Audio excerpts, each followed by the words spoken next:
Good morning, everybody. And you can't even hear the music because apparently my I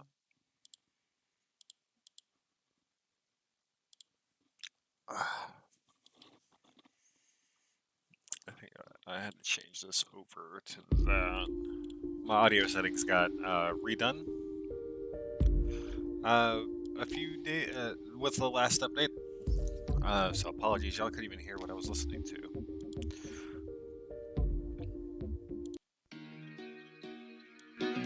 This is what I was listening to.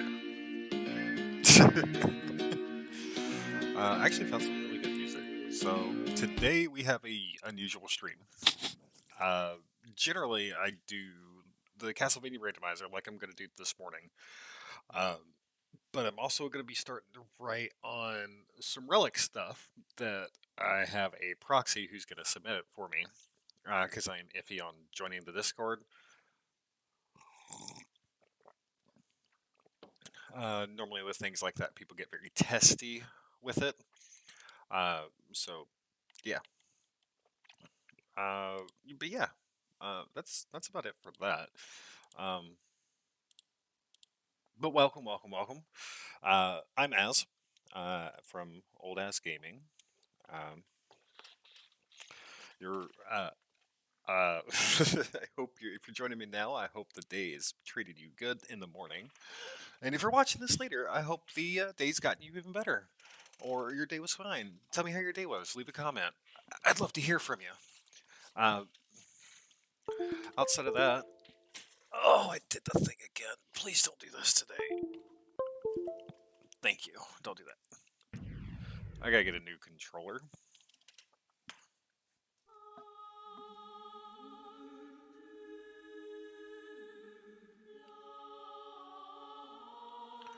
And if I don't get a new controller, I'm gonna end up, breaking my nuts over it.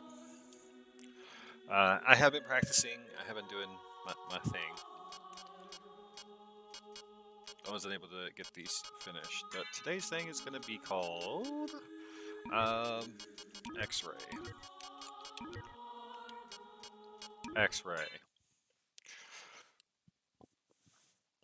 And if you like what you see here, or if you want to contribute to the writing that's happening, leave a comment, chat with me. I'll be more than happy to accommodate. Um, I really do need to set up a timer. That's one of the things I need to end up doing, is setting up a timer. Hopefully I can get that happening soon, and possibly, if I get enough people that holler at me in the comments or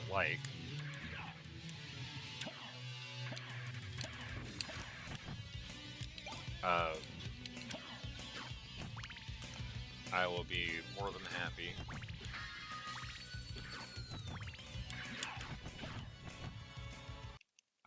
More than happy to share ideas.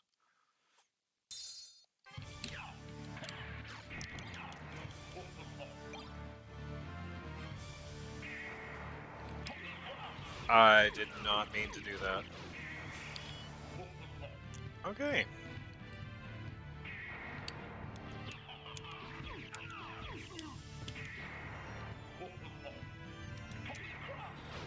Oh, okay. Uh, oh no, what happened? Oh, the game restarted. Drinking a new coffee creamer today. It is Manhattan Hazelnut Mocha. Pretty good. I think I need to shake it up a bit more.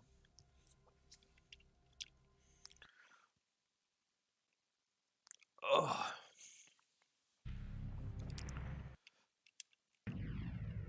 I've been working really hard trying to get the prologue down, and I keep messing up with positioning or something like that. And we're still going to call this X-Ray.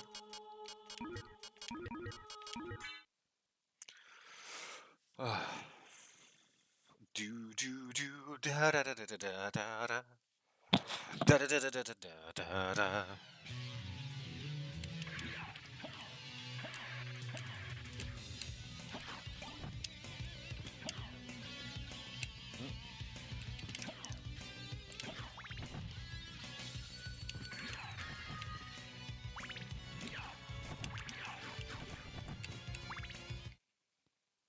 What is a man but a miserable pile of secrets? Oh, no!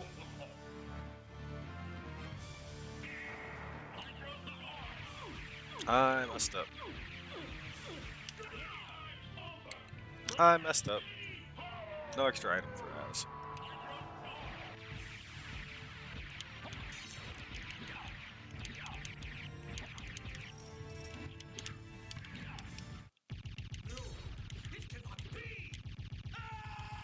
And I don't get the mana boost either. Oh well, screw it. Quick drag kill though. That was a good. That was a good kill.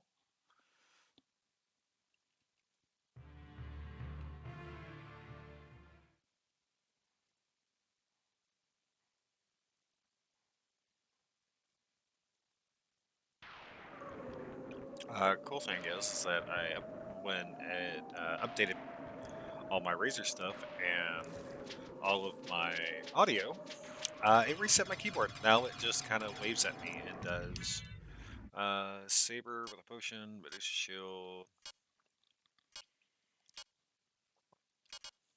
Start with 15 defense. That's nice.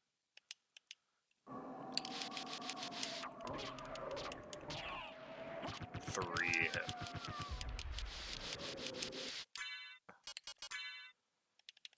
It's still better than mine.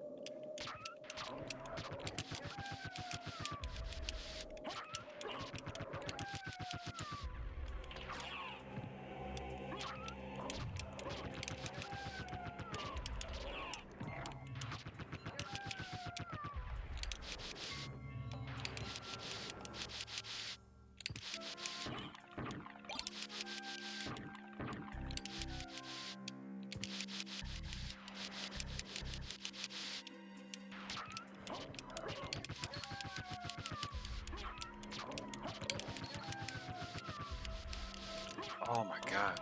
My button finger. Well,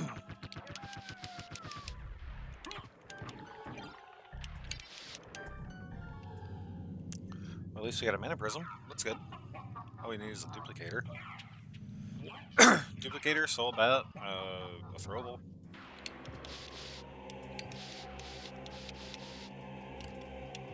Okay, or don't jump out of guard. That's cool.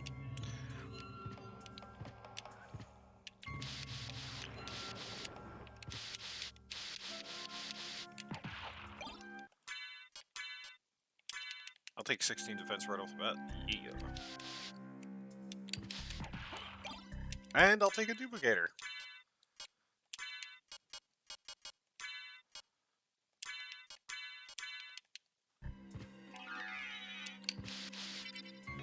Fire bat. All we need is a consumable. All we need is literally a consumable, and we win. That's it.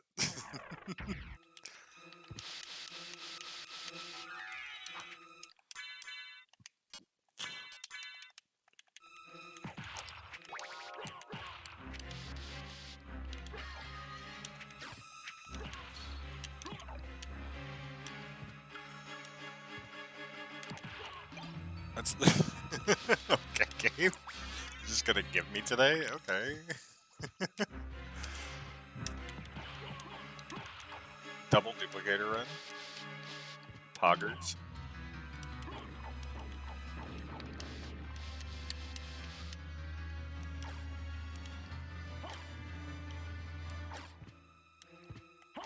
This would have been the run to get the extra mana on.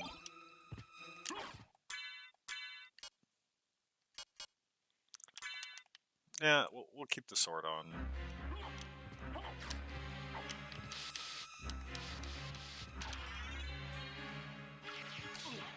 Are you kidding?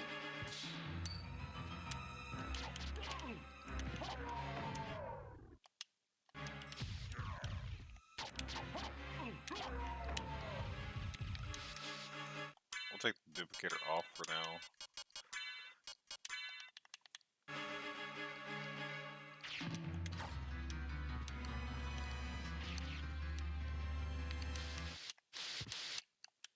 We're also gonna save here because I have a bad habit of messing things up.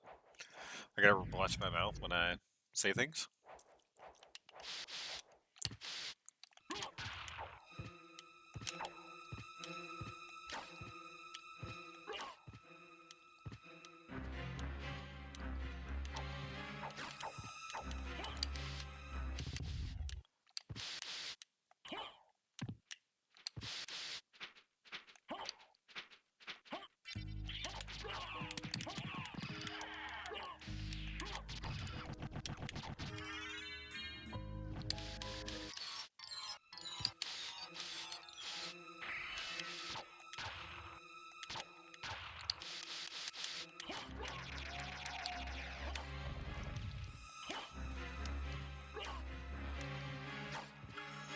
This is the fun thing about randomizers.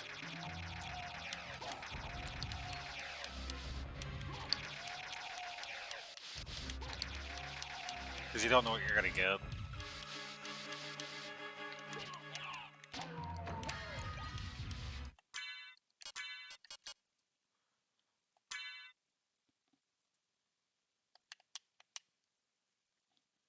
$67 damage.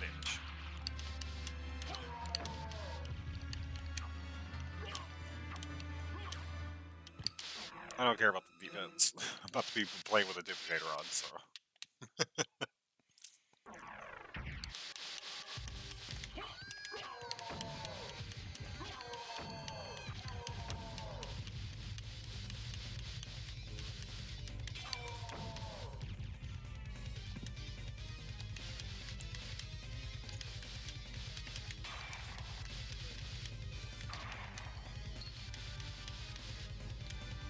Jeez.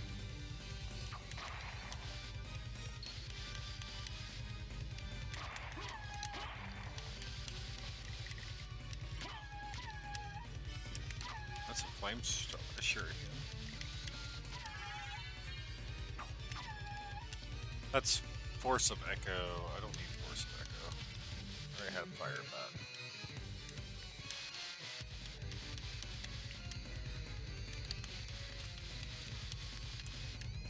No extra movement options. Off to the library we go. With a hope and a dream that we have enough money.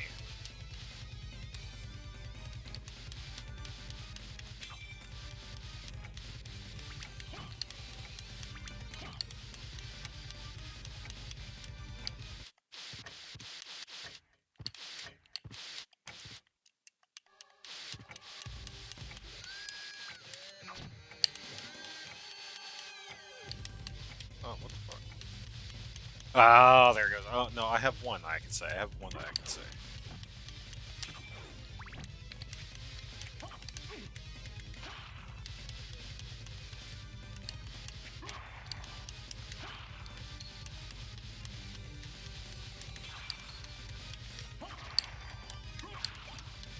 Ooh, stop Betty.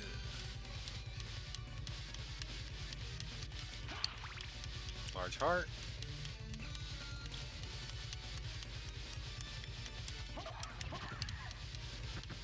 Two hits from a 67 sword.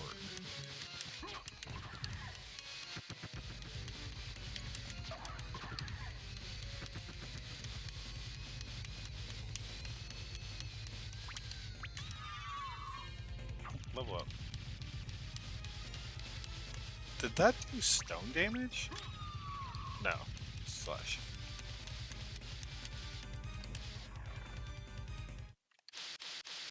So, if you're not fully aware, depending on the element that you use to attack with, depends on what type of element that you actually deal damage with. Depends on what kind of way the enemy flashes. Slash is obviously red and black. Bludgeoning, that when you attack with your fist, is like this yellow type of green. Yeah, this yellow type of green. Lightning is blue, ice is light blue, I think. Fire is obviously red and orange.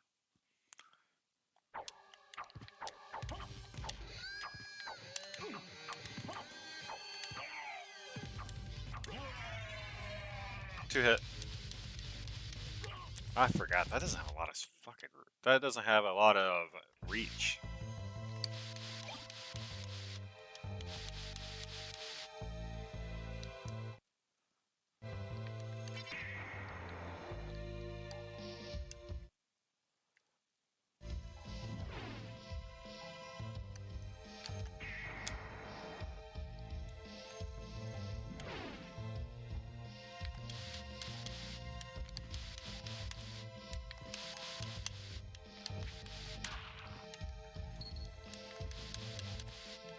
I hope I have enough money for whatever's in the shop.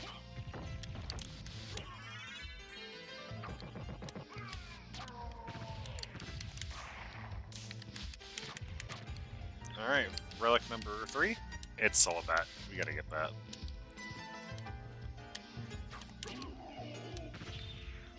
Excuse me?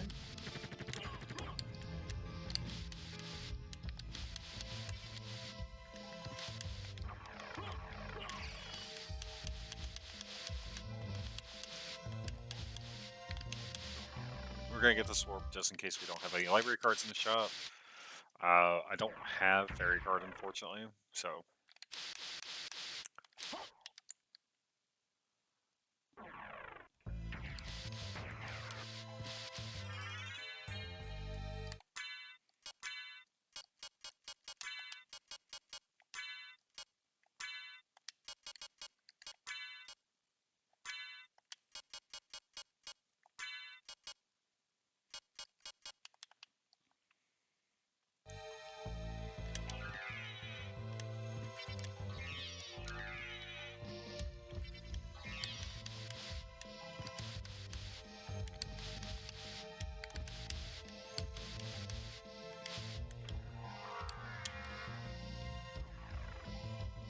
That's nice.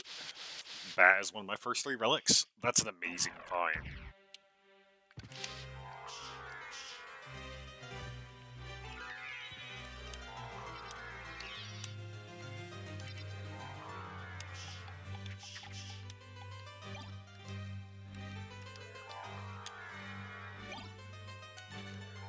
Okay, we got a library card. That's good to know.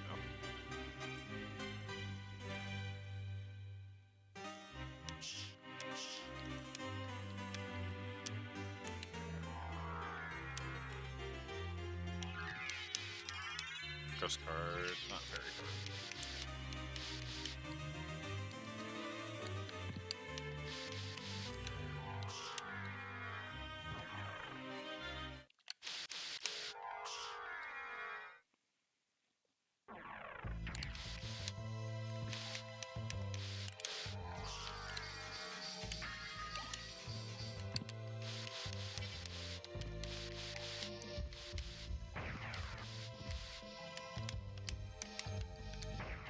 Okay, or don't backdash, that's cool too.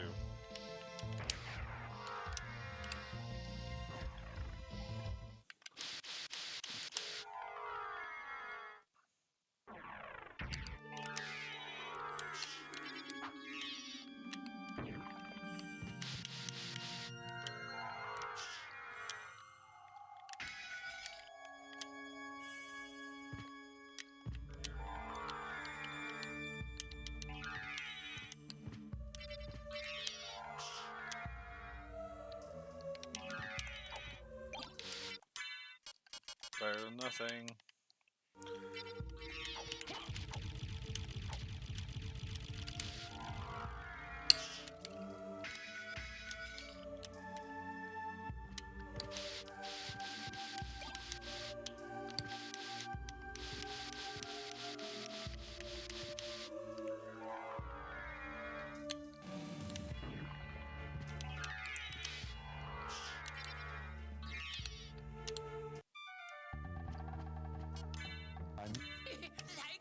I got 1,000. I need that.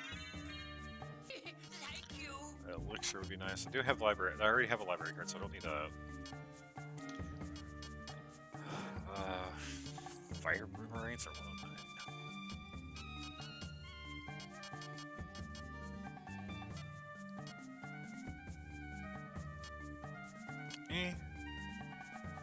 Power sword flame. Get stronger, bloodier. Countless blades, dice, enemies. 1,200. Hello card shield. Oh, well, that's leather shield. Dark shield.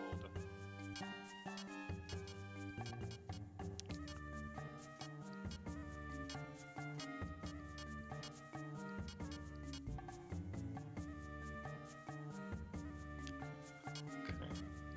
3,000 for that.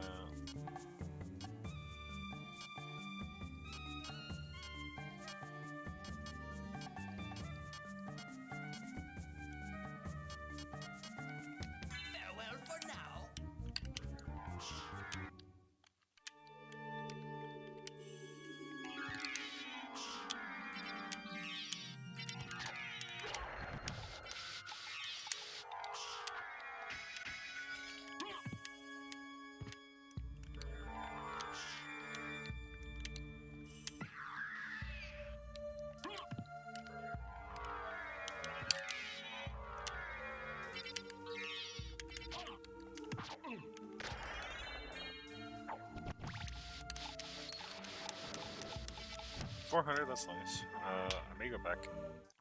No, I'm sure I can find something else. I gotta do a couple item checks on the way back over to Coliseum anyway.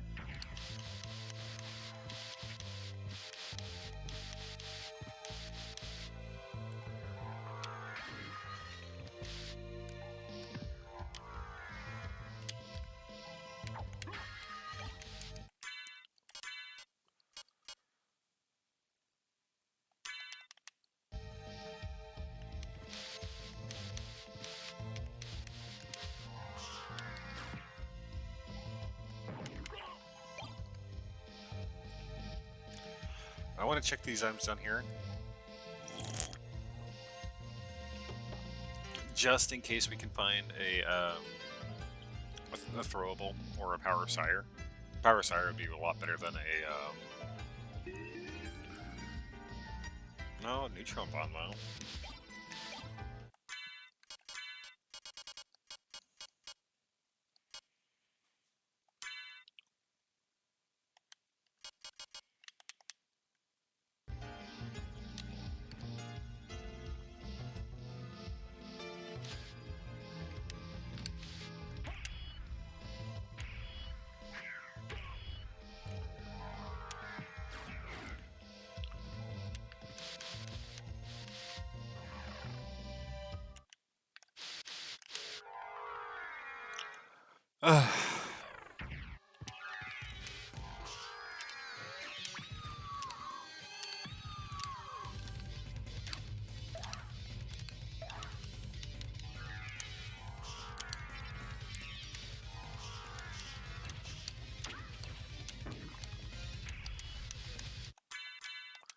Neutron bomb ain't doing it. Firebrand. Yeah, you give me a little bit of defense back.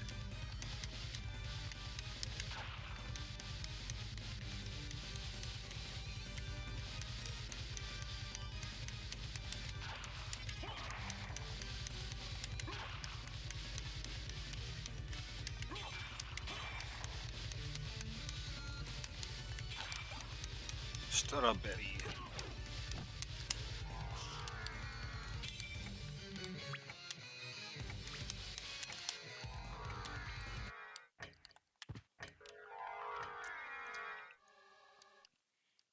Okay, I got enough time to check this up here. I still think I'm gonna be waiting for a little bit. Gravity Roots Vanilla location. Okay. Oh, I got the reef.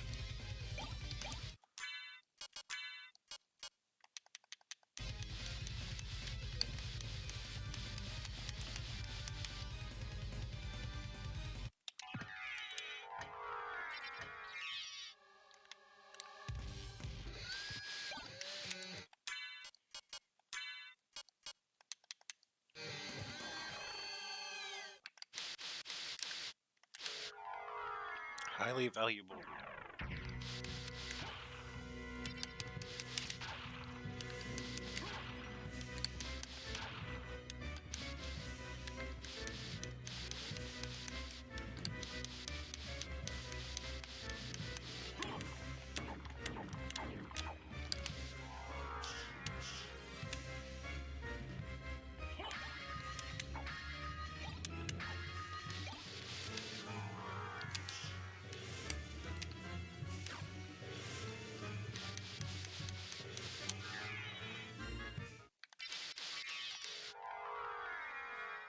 Nice.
I can't believe I got a duplicator off the bat. That's so good.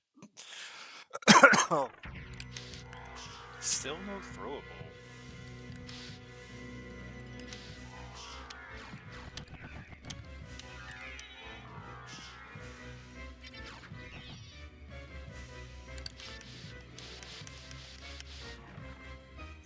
Okay, so I gotta come back to the middle of the map.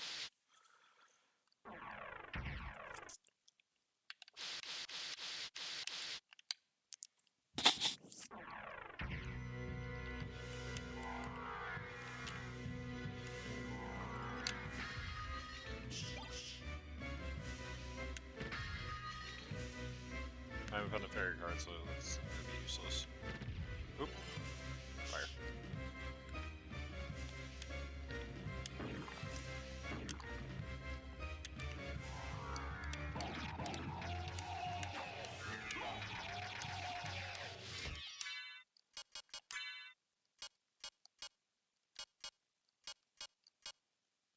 I go negative luck.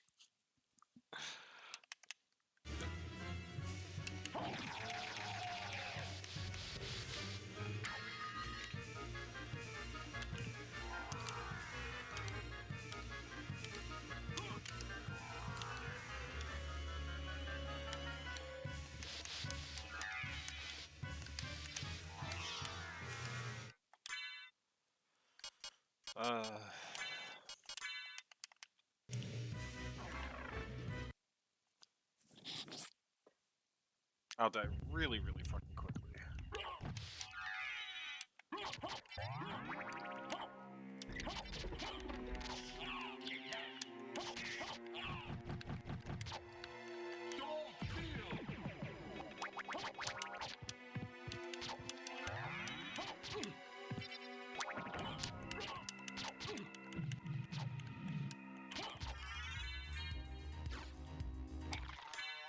Firebrand, you don't need that.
Oh god.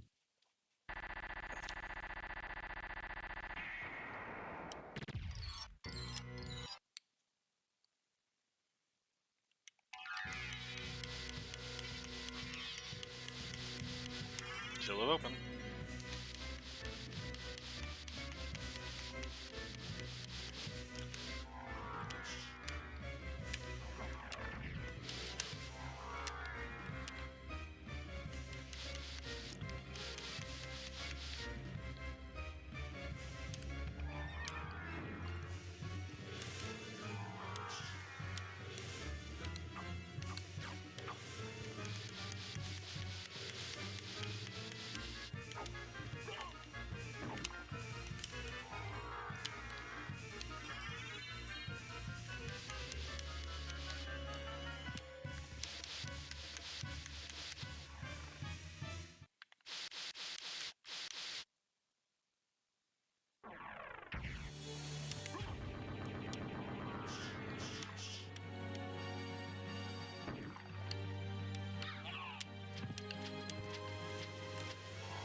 I don't have mist.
Iron Ball Run?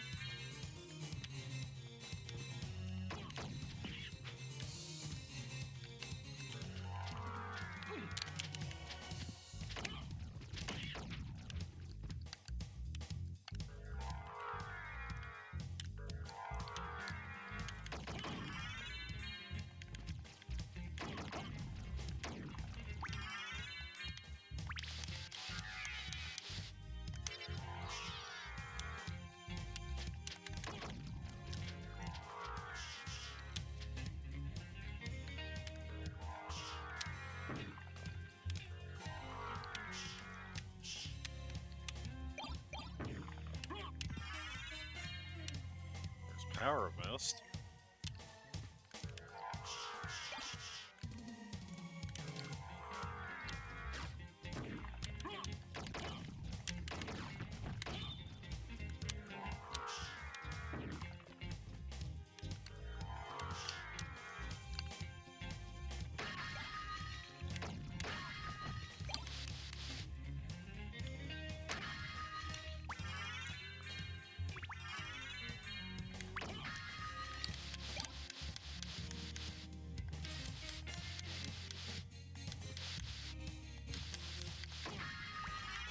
Fuck.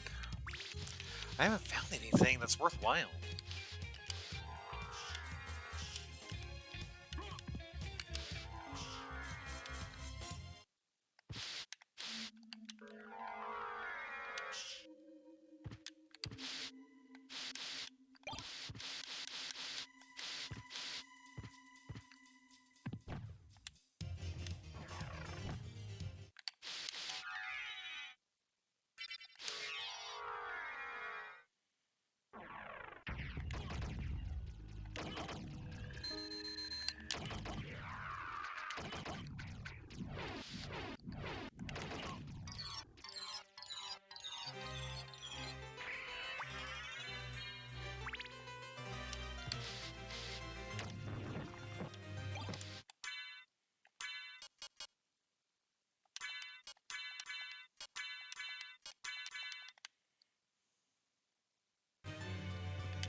So I can go to the catacombs now.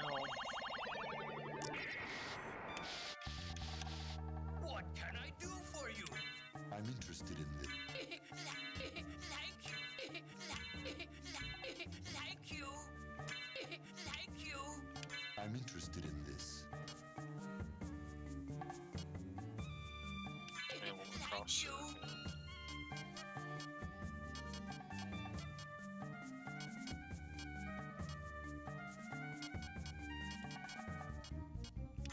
Thank you.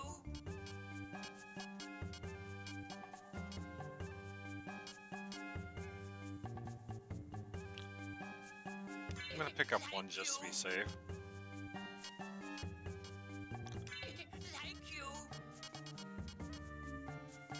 I already got armor.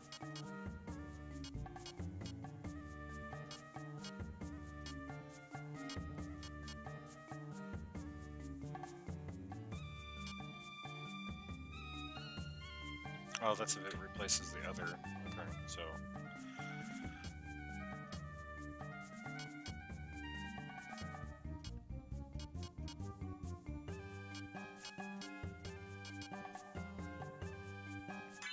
Thank you.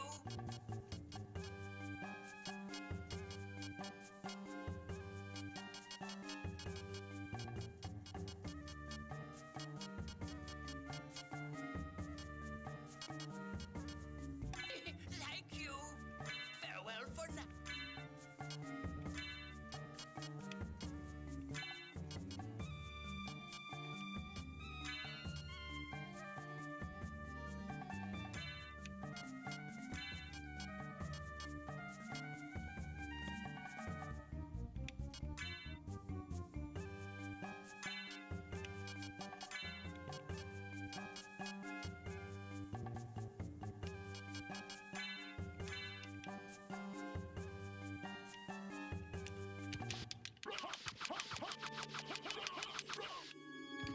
we go.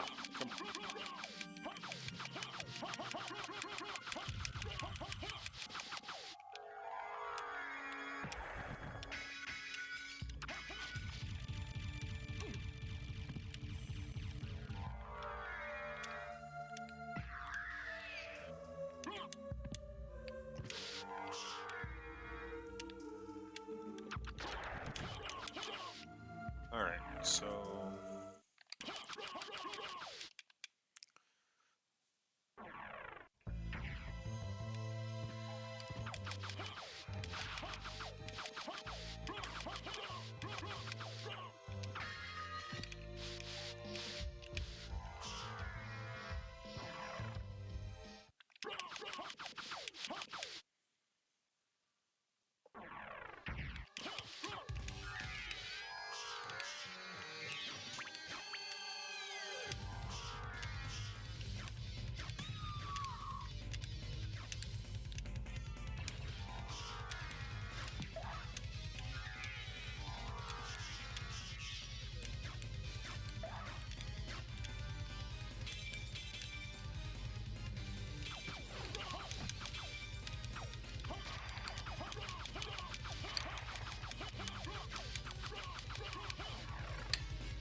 Come on. Come on, skip.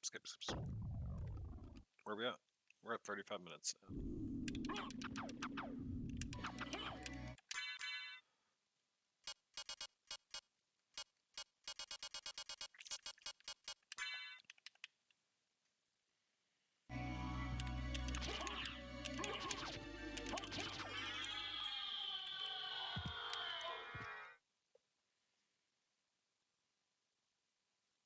And what do you have for me, succubus? Garbage.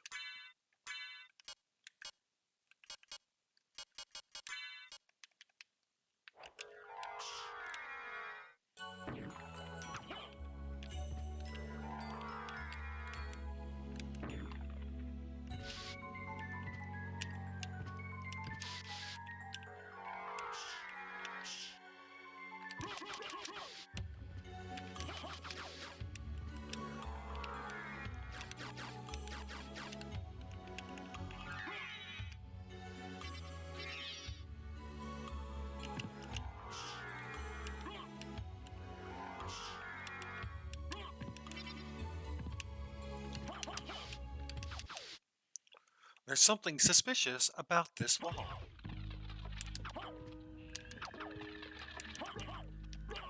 Okay.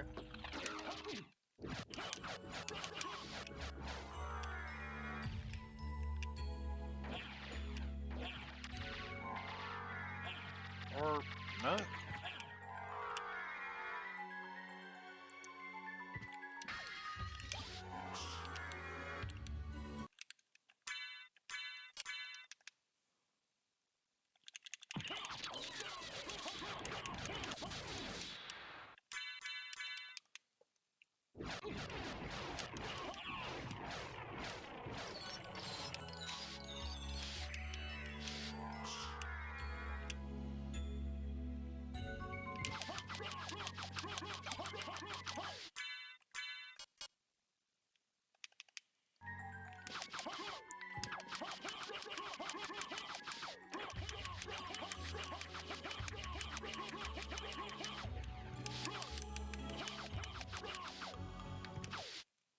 have merman statue. I do have merman statue. Can I hit you with this? Can't hit you with that.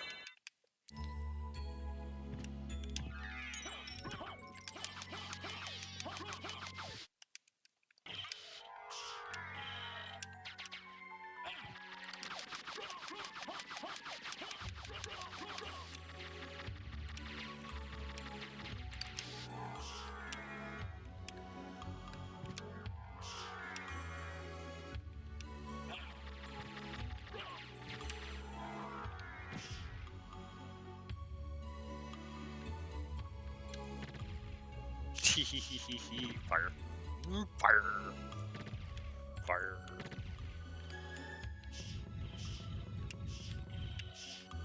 Okay, there we go.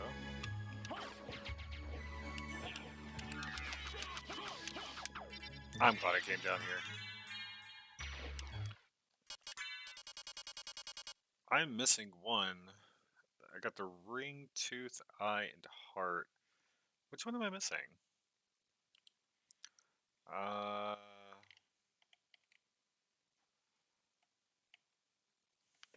Which one am I missing?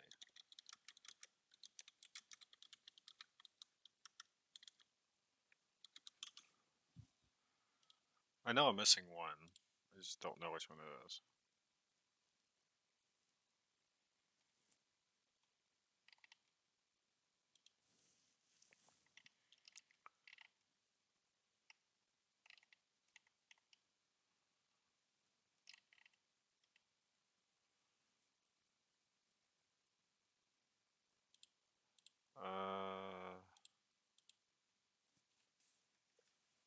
Rib of Vlad, that's the one I'm missing. Shit.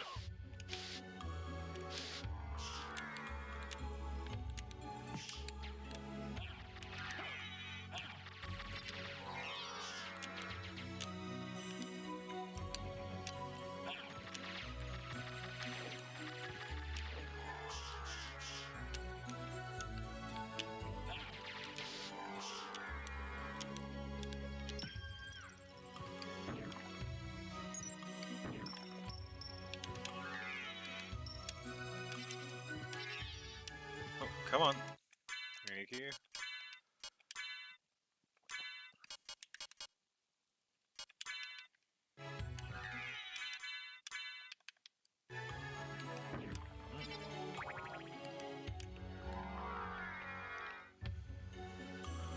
So really all I'm looking for right now is holy blessings.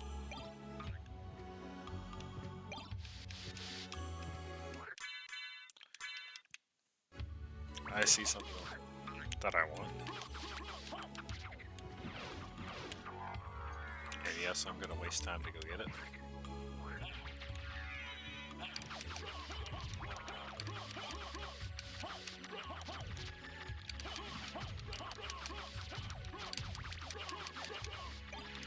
Just because I want to see if it is stronger. It is very much stronger. So I can go... Yeah, I can do Buffalo Star.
I'll need his holy glasses, and then I can go to the second castle. Because I doubt it's going to be the first.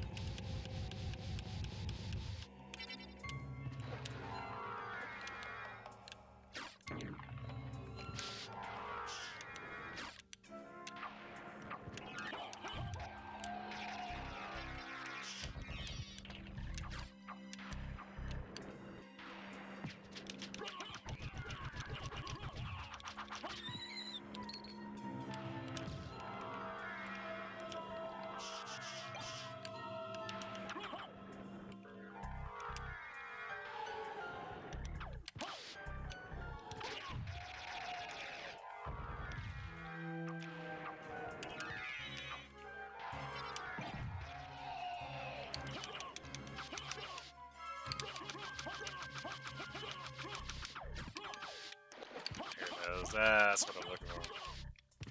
That's what's going on now.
Kinda wish I had double jump.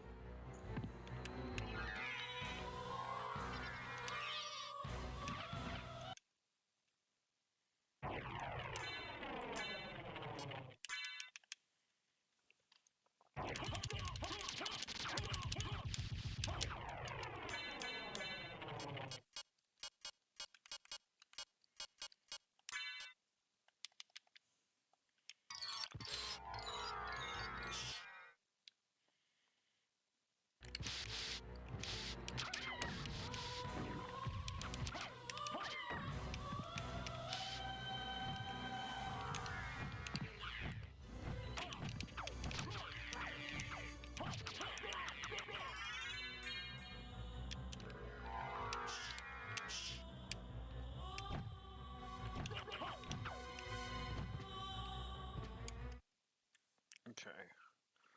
Um...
You know what?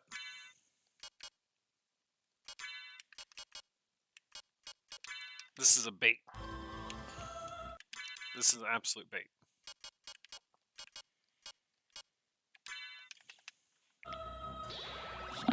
Yeah. This has to be a bait. Because I already have Spike Breaker. I pretty much have all the relics. What can I do for you? I'm interested in this. Thank you. I'm interested in this. Farewell for now.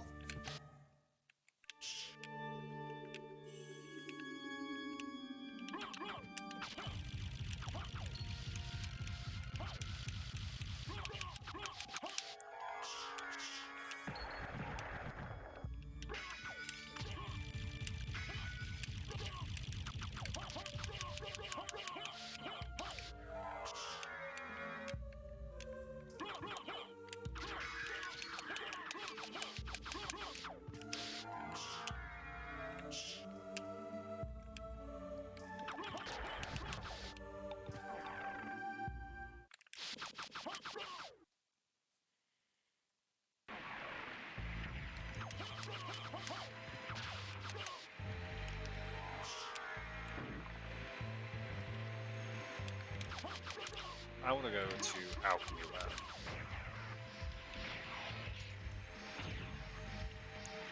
Because I got a feeling the bottom part of this castle is an absolute bait.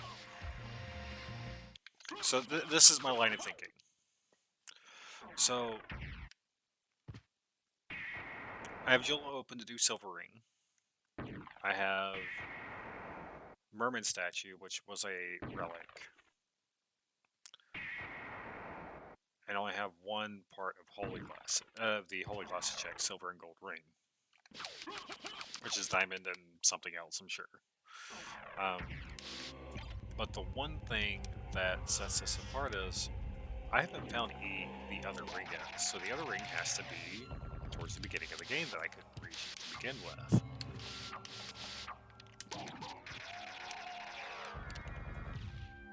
I know it's really convoluted, and well, it sounds convoluted, but it's not. Because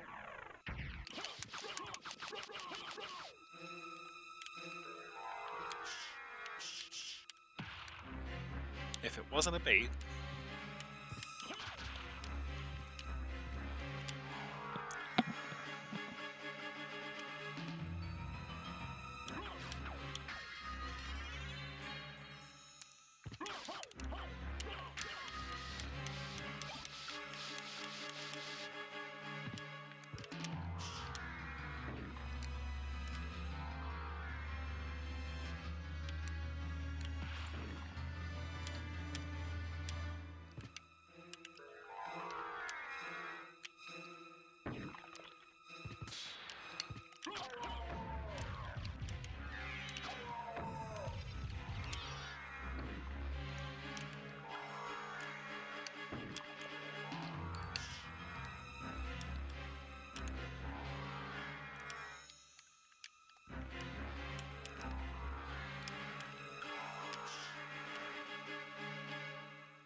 aha.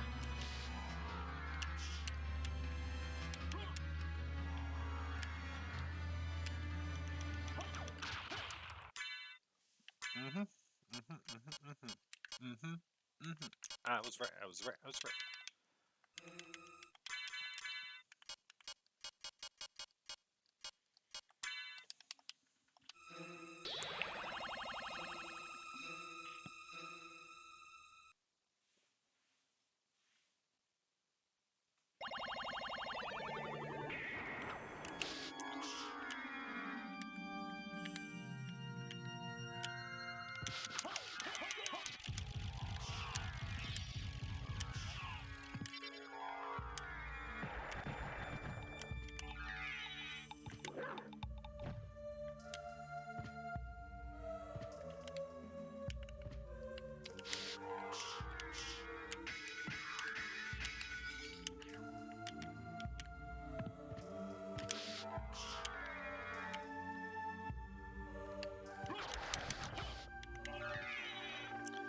Okay.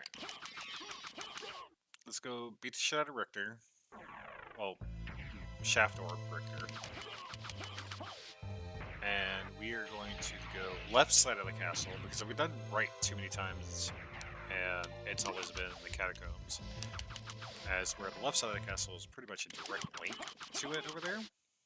I just gotta go through the bullshit of Clock Tower. Which, that's nothing.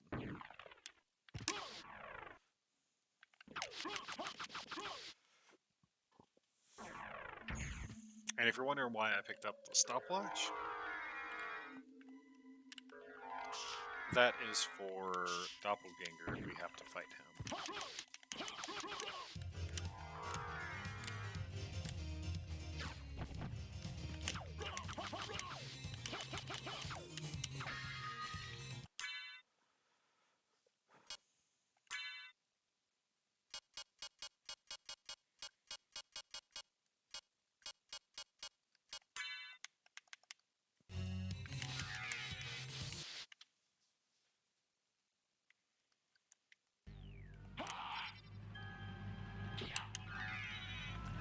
Oh, I forgot to put it on.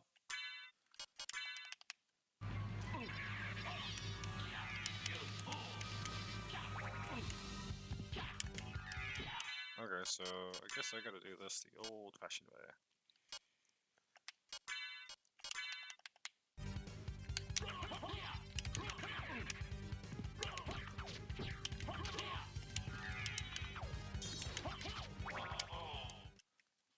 Magnificent!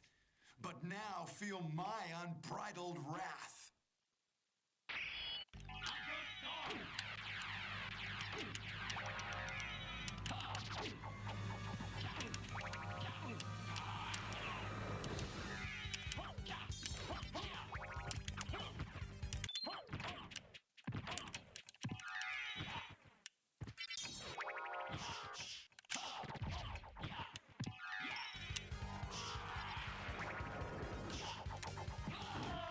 There we go. That was a really stupid fight.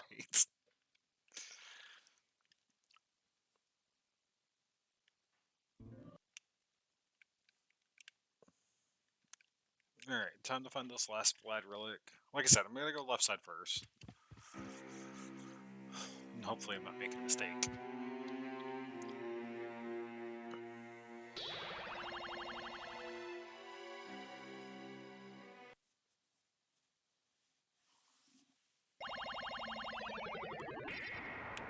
I hit up again.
Hope I'm not making a mistake.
Yeah.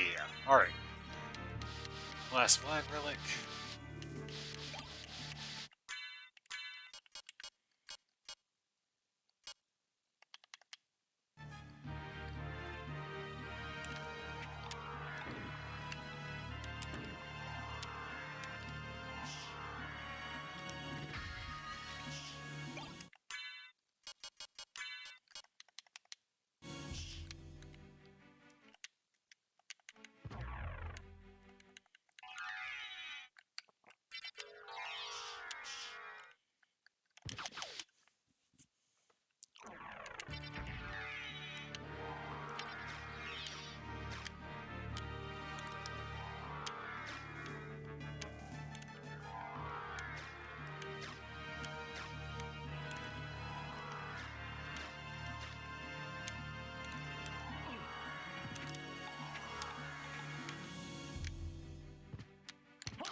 Come on.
Eye flashes.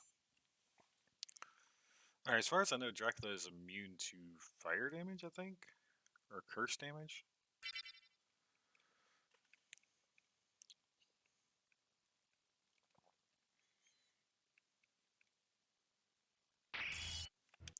Behold my true power and despair!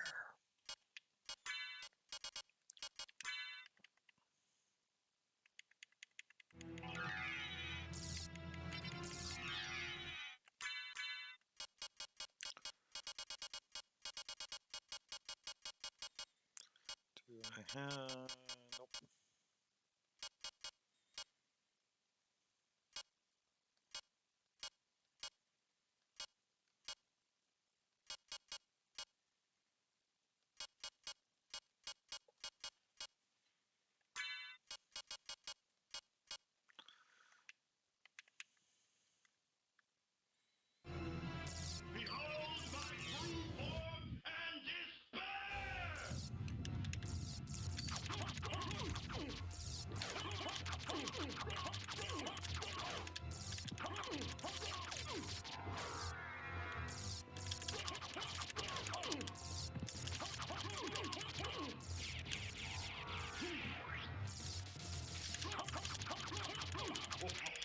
There we go.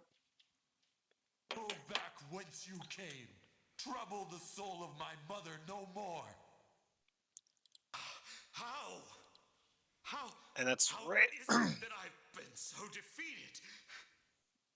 You have been doomed ever since you lost the ability to love.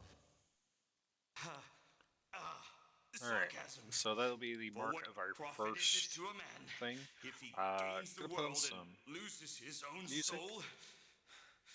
Matthew 16:26, I believe. And I'll be right back. We're gonna start up the writing session. What were Lisa's last words? She said, do not hate humans. If you cannot live with them, then at least do them no harm. For theirs is already a hard lot. She also said to tell you that she would love you for all of eternity. Lisa, forgive me. So I will be right back.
And I'm back, guys. Okay, so today we're going to be taking a look at a few things. One is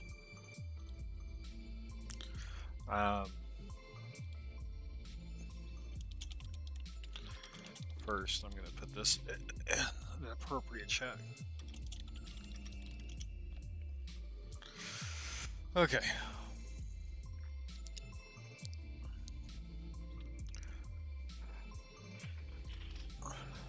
All right, two things that we're going to be going over. One, I had an idea for the classes at a glance. So we have martial. Let's do a quick overview real quick. So you have martial and magic classes. Martial classes are built more for. Hang on 1 second. Let me turn the music back on. I'll be right back.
Sorry about that. I am back.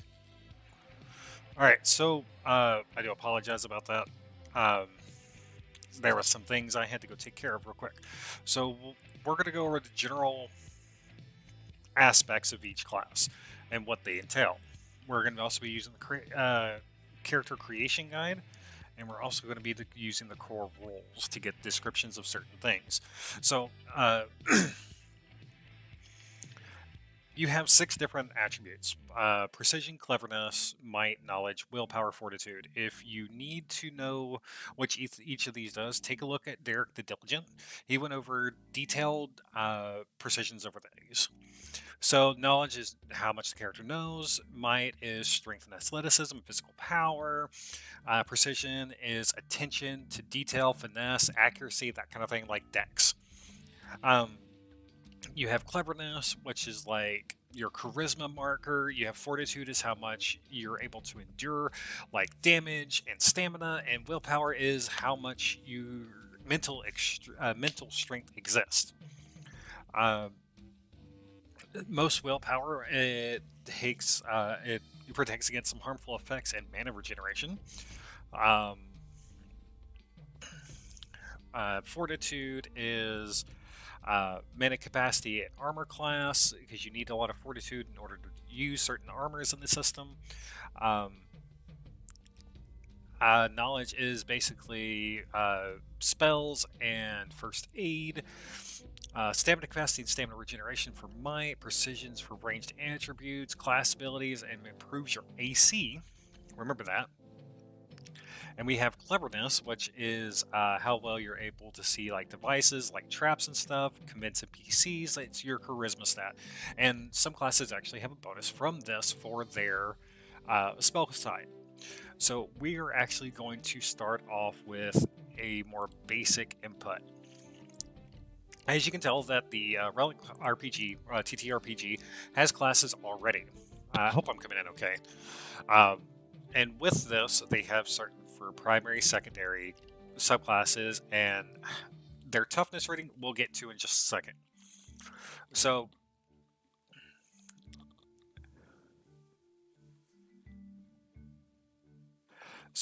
antiquarians are... I would guess this would be more of a...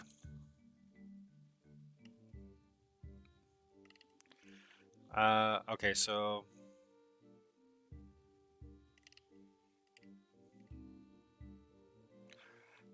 So it looks like they have something that's going on. We'll go over perks and stuff like that.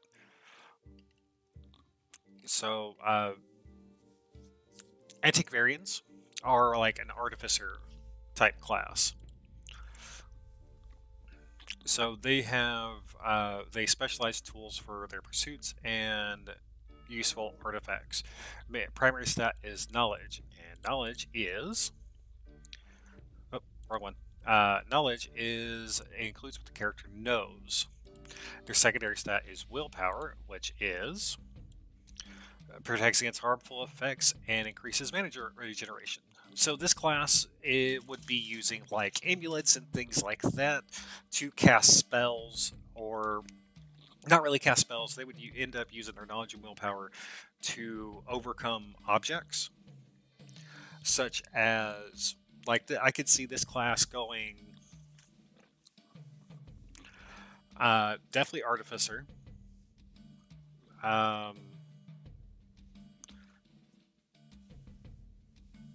Let's see.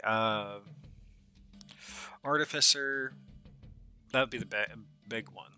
But antiquarians doesn't have a... I would think they would use medium armor.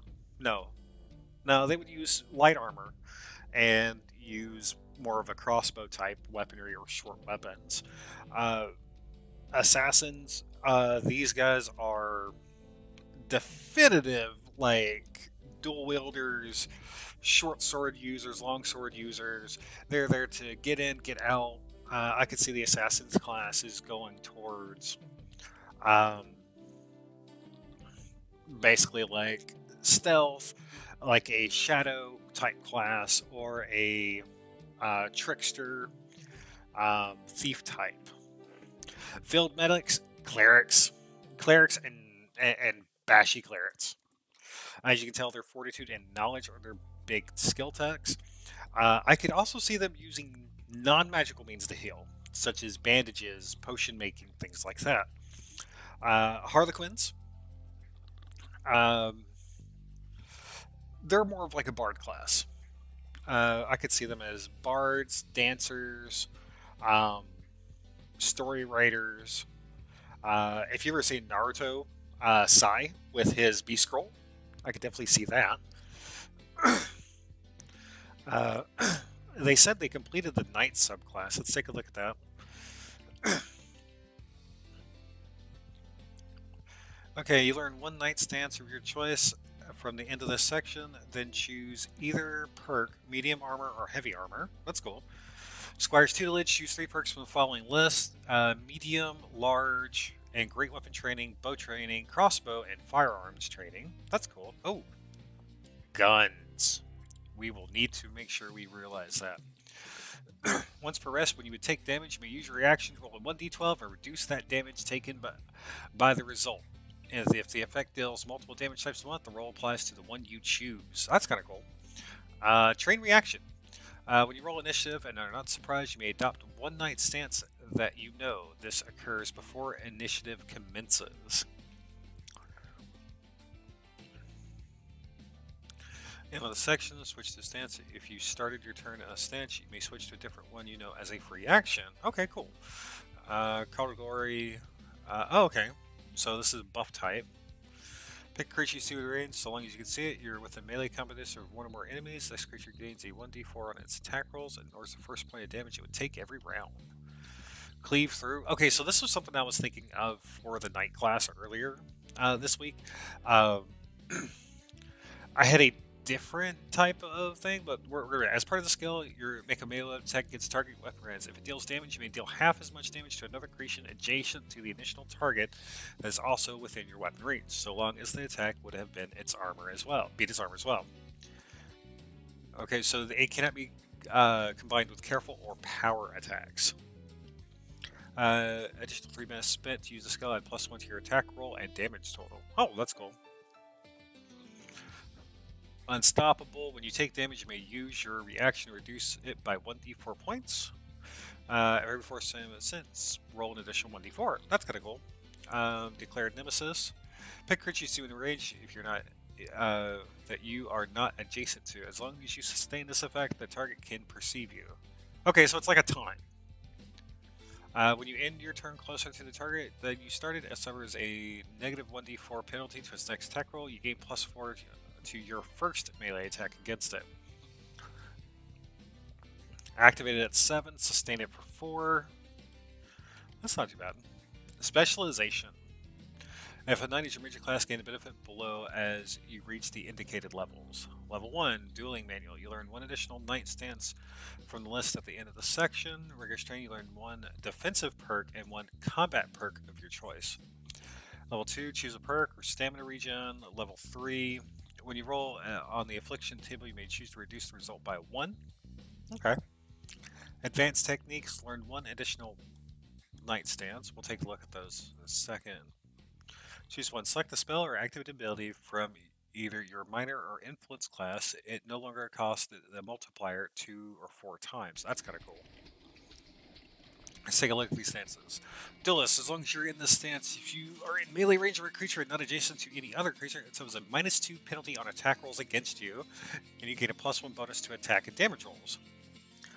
So as long as you're in this stance, your speed is reduced by 10 feet. You suffer only half damage from common and forceful damage types. That's okay. As long as you're in this stance, allied creatures within 30 feet that you can see gain a +1 to their attack and damage rolls. Your armored class is reduced by 2.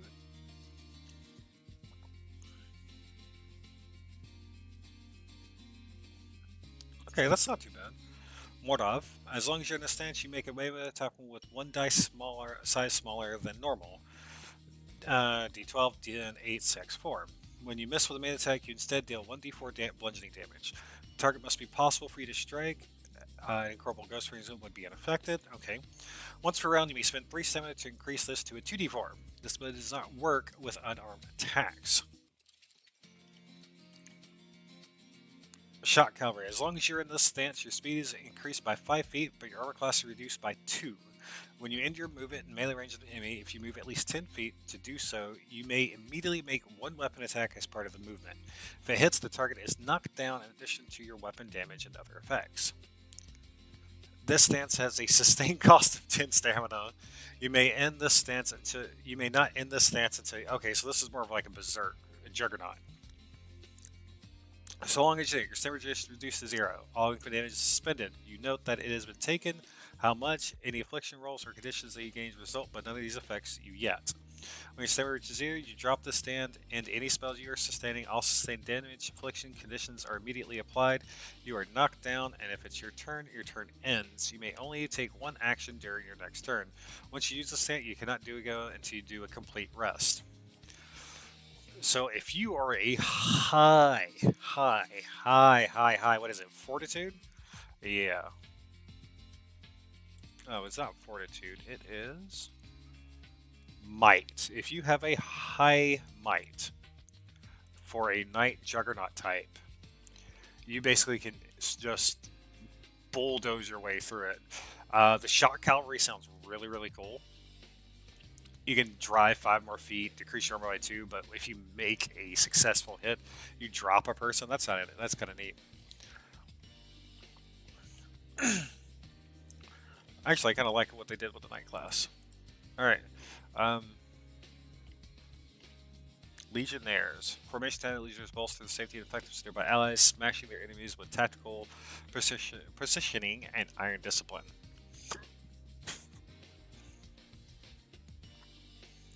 Then you have paladins, and then you have priests, scoundrels, scouts, warriors.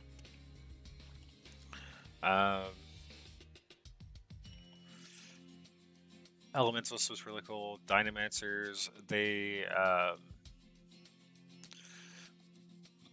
Dynamancers actually sound pretty cool. They wield gravity and basically earth effects. Enchanters are more like buffers. Force mages are like force users. Muses are basically magical-oriented bards. Necromancers, oracle, sorcerers, summoners. Summoner sounds really.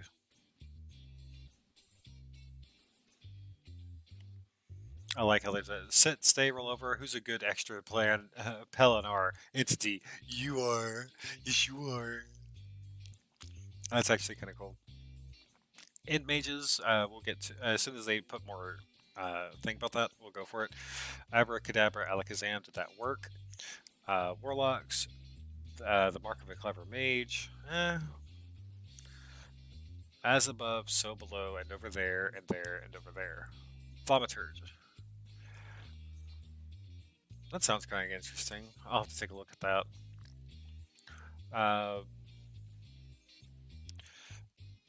I would see oracles as they cast a spell, the next turn it goes off. I could see that happening. So basically, what I would think for an oracle is they could have a thing called Future Sight, and that would include their precision class. So they have a chance to basically reduce their attackers' roll or basically increase their roll, so they have a higher chance of missing. Or like a negative, like, oh, well, I have this active as my oracle passive, and it's see into the future, or predictive mantras, clairvoyance, something like that. That would indicate a type of. So, say a knight's coming in and attacks you, and they roll their d12 to hit. Basically, if they roll like your armor class is a 7, they go for 8. You can reduce it by 4 and dodge the attack, or reduce it by 3 and dodge the attack, something like that. Which would make it a really strong class. And as for its like caster type abilities,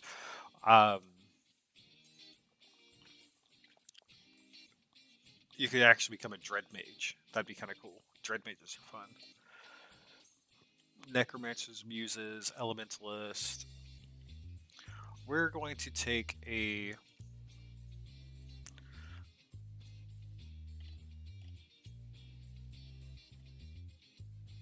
yeah. Oh, they finished this.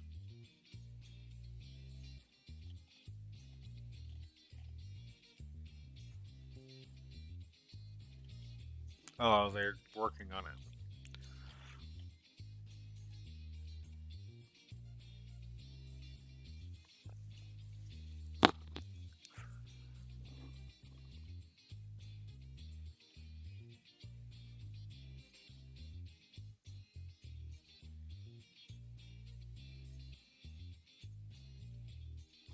That'd be kind of cool. An Eldritch type avatar.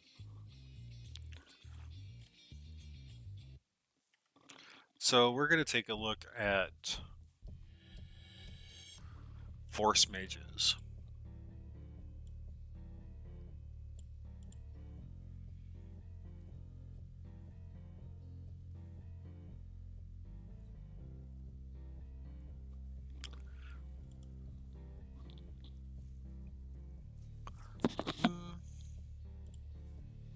What do they have written for muses? Oh, this is just basic.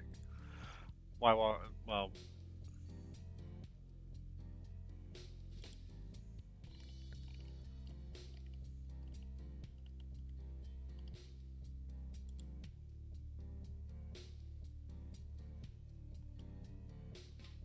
Harlequins. They are performers with knives. That's kind of nice. Paladins are kind of straight up. Priests are kind of straight up. The field medic thing, I kind of want to take a look at.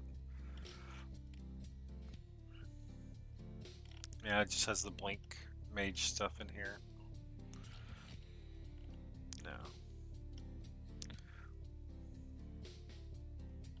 I could see the field medic becoming a kind of tank. So let's start there. Alright.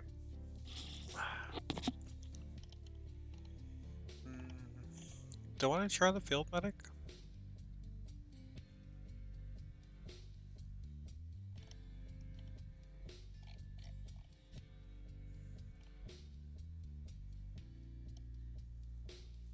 I only have a toughness of 4, but if you do a field medic with a knight and their inspiration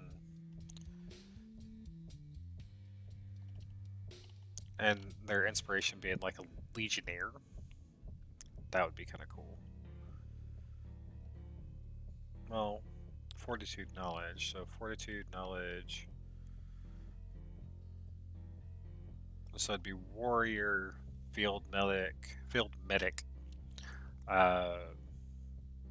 knight. Yeah. Well, we'll base it off that if we're making a character off that.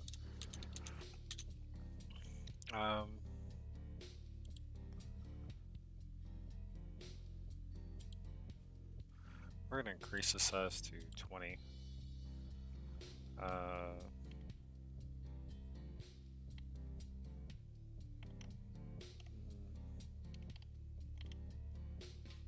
Times New Roman.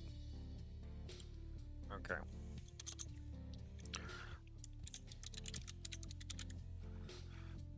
So if we were going to do a field medic, we would basically be a null, unless we can take a mage type.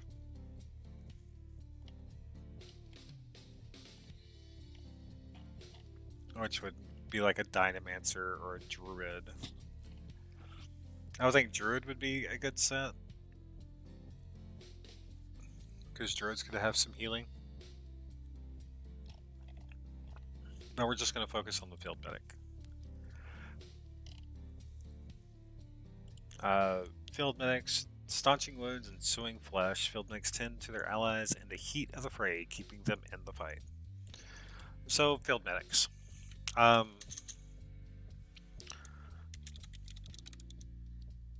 So field medics starting out with a specialization in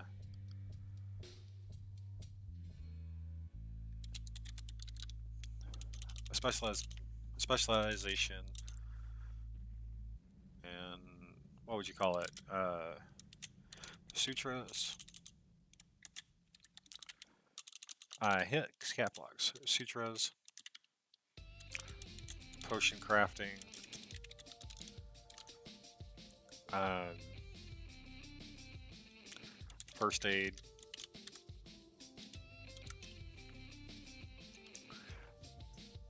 and divine healing. Will that work? Yeah, divine healing. Or ooh no, herbalism.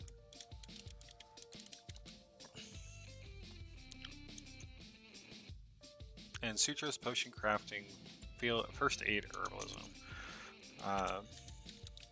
Sutras. Sutras, you're able to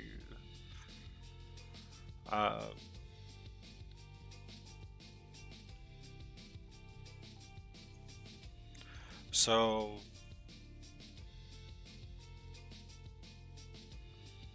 sutras, knowledge of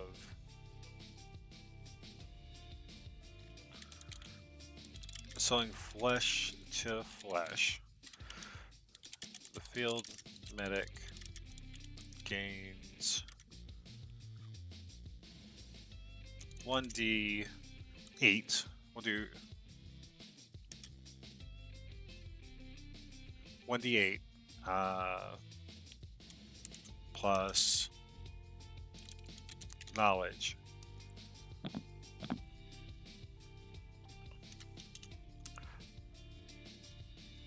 Gains 1d8 plus knowledge.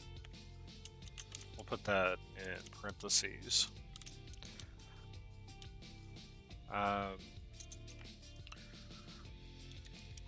To heal an ally's wound by 1d10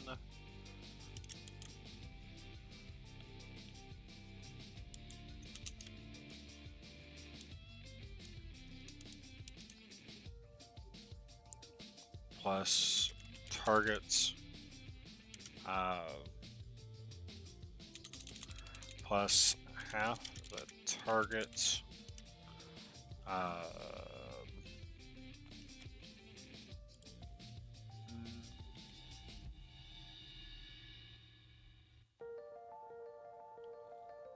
yeah, plus half the targets fortitude.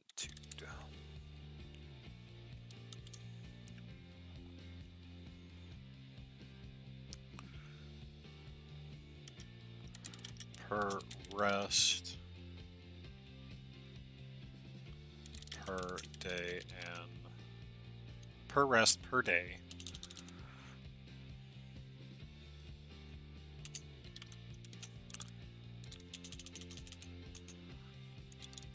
while losing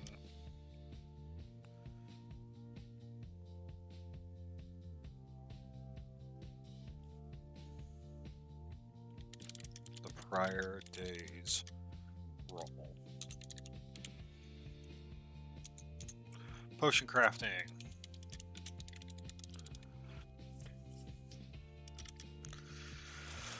The field medic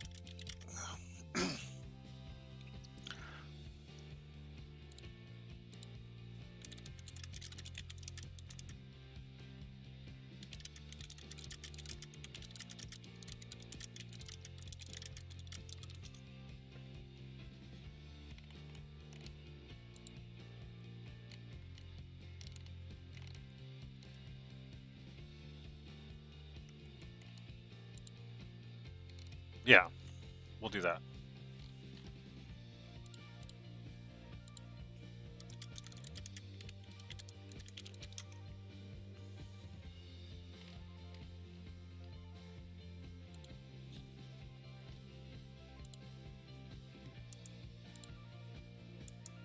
Uh,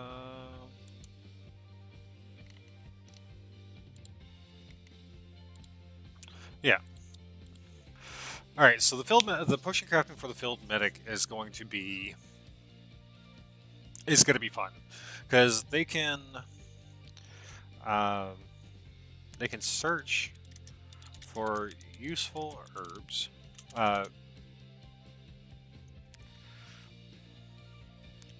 Useful ingredients. I forgot how to spell ingredients.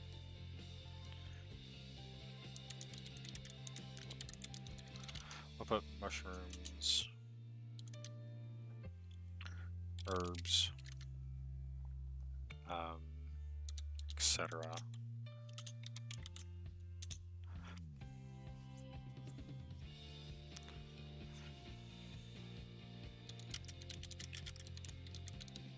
To make a potion. The potion crafting is going to be both for useful and non-useful. This potion is rolled on a 1d3.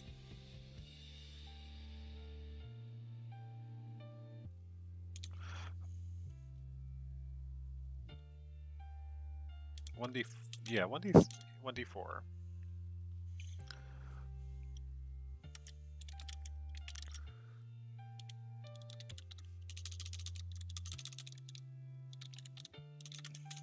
For an effect. 1 being healing, 2 being null,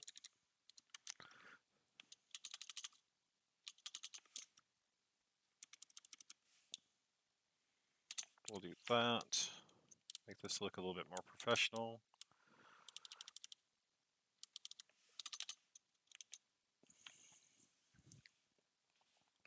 Two being no effect. 3 being harmful. Harmful. 3 being harmful. And 4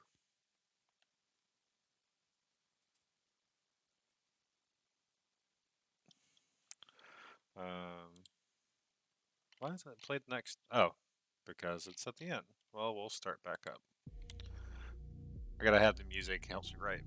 And 4, what should 4 be? 1 being healing, 2 being no effect, 3 being harmful, 4 being a buff type. Build up until I can't hear, that my mind fills up into a creature, and it haunts me somewhere much deeper. Anxiety filling up every space, no privacy. Inside of me, it could build and build until you finally see. Whoa. A field medic can make 1d8 potions per day with materials based off a 1d20 roll.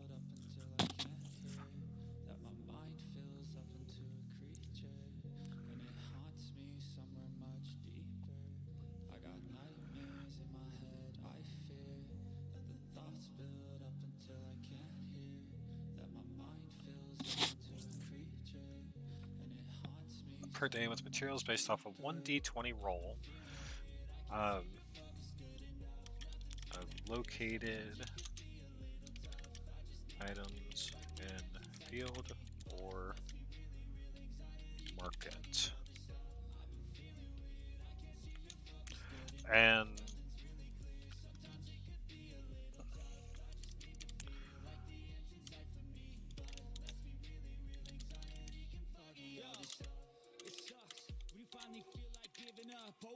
Molotov made ECT.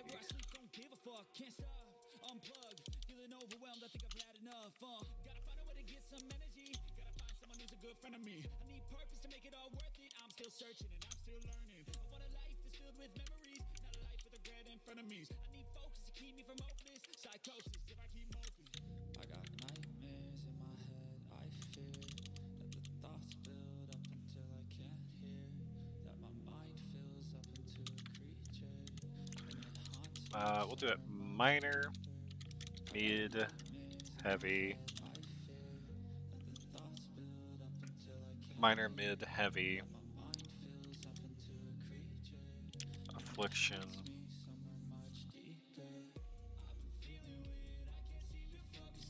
remove curse.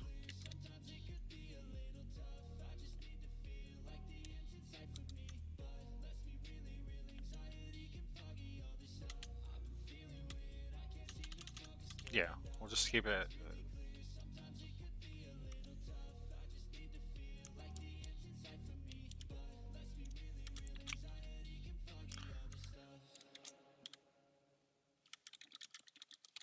type. We'll do 1d4 for potion type as well.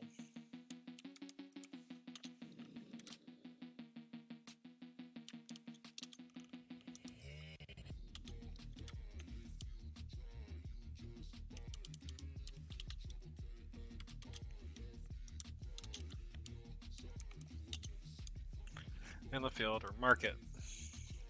That seems pretty easy, pretty straightforward.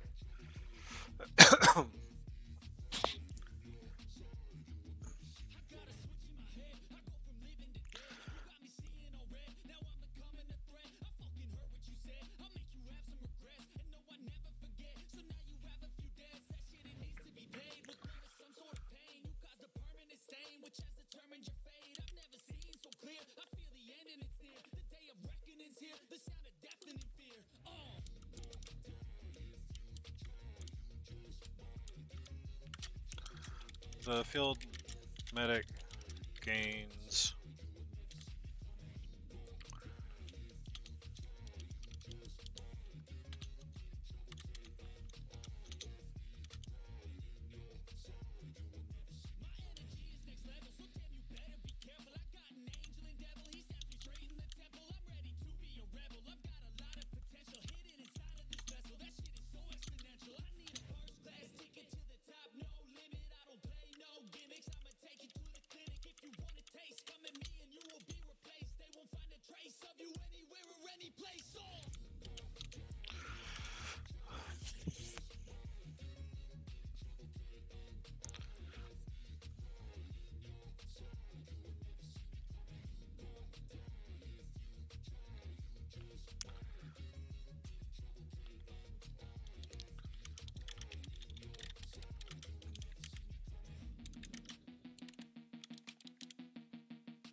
gains -1 to affliction-based potion that it has made. So if it makes a Molotov, it lights itself on fire. It's not. It's gonna do like 1 and.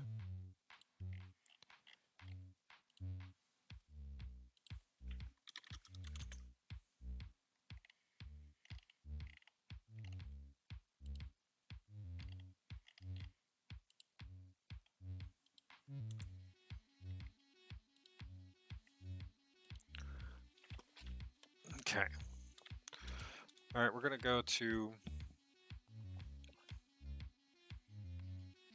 All right, sutras. Knowledge of sewing flesh to flesh. The field medic gains 1d8 plus knowledge to heal an ally's wound Yes. by one. Oh, hey. Hey, I got D&D in a few minutes though, so I won't be sticking around. Oh, that's fine. You're doing stuff for Relic. I am. Okay, why is this? Oh, they're like audio levels need to be adjusted or something? Yes, it updated yesterday. Am I too loud? No, you're quiet as hell. We're gonna do. I will scream louder then. Thank you, I appreciate that. But no, don't do that. Where is? Get really close to the microphone. Oh, I could just do an application. Add source. window. That would be what? Discord, right? Yeah, Discord. Monitor off. Put that up. And. Alright, say something. No, I don't Oh, want to. God, You you're can't. loud as fuck. Yes, I'm too powerful now. Oh, God. That is really cool. That's actually really, really cool. Okay, so I actually started the field medic class because I wanted to do at least one martial and one magical class today for the end of the stream. So I took a look at the field medic. They're basically first aider, sewing flesh, potion makers, right? Or potion Yeah, no, users. I haven't looked at it yet. So I went with that. Oh God. I just know that they were asking me on the other server, like, what's the difference between that and the plague doctor? And I'm just like, I don't know, theming? Maybe like you could make key feats or rename stuff, flavor, that kind of. Yeah, so that's what I was thinking. So this is what this is the first part of it. So I went with a specialization in sutras, potion crafting, first aid, and herbalism. Um, Sutras, knowledge of sewing flesh to flesh. The field medic gains 1d8 plus knowledge to heal an ally's wound by 1d10 plus half of the target's fortitude per rest per day, while losing the prior day's rolls.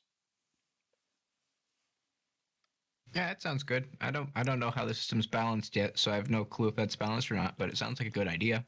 Well, I took a look at their night class earlier and realized that those can always be buffed because I tend to do because your specialization classes will enable you to basically enhance your knowledge of for this instance, a sutra.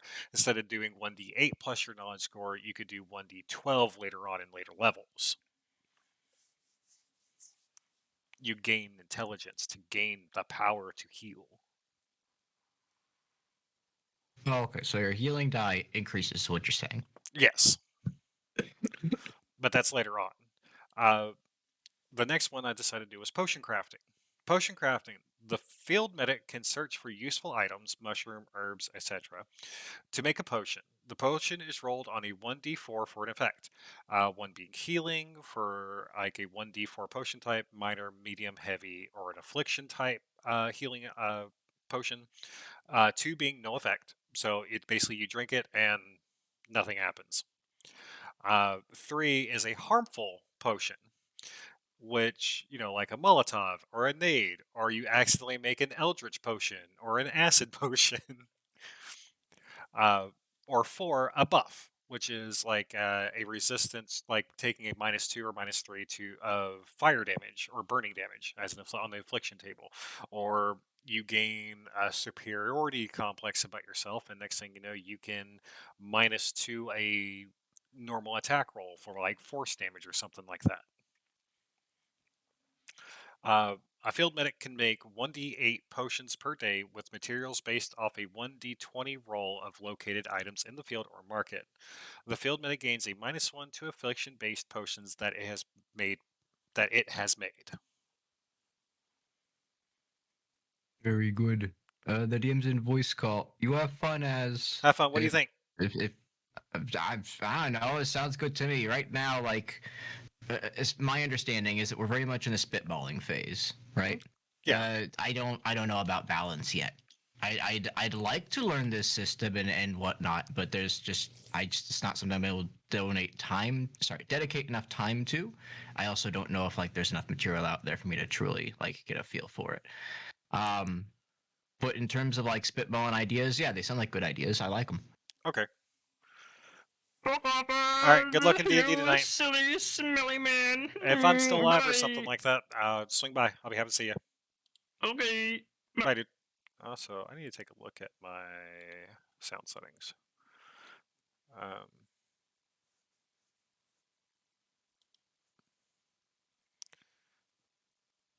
Because that's coming out of game, and so is he, I believe, right?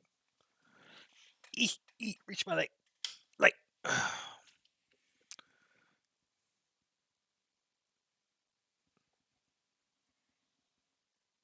Yeah, that was coming out of game.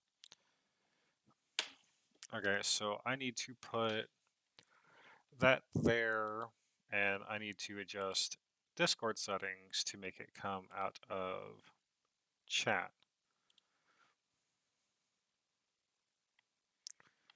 Game chat, there we go. All right, so when I go back here, next person that comes in, we should be able to hear them just flat out, and we can remove that one. The audio application beta, that's kind of cool. I like that. And that's for Discord. Yeah. Yeah, okay. All right.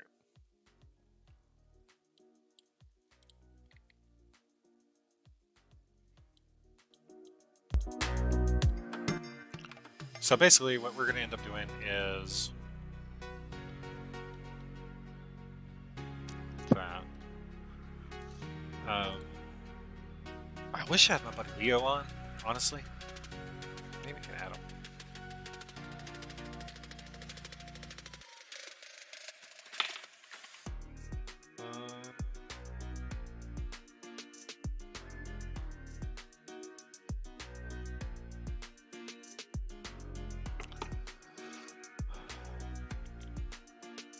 There it is.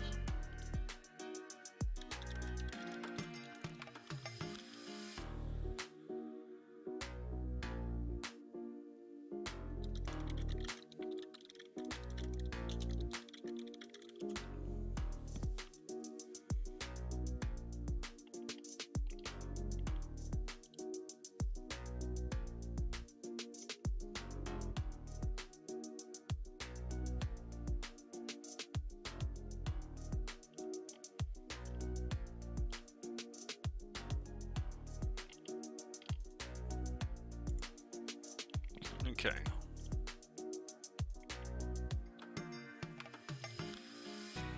Let's take a look at first aid. When you think of first aid, what do you think?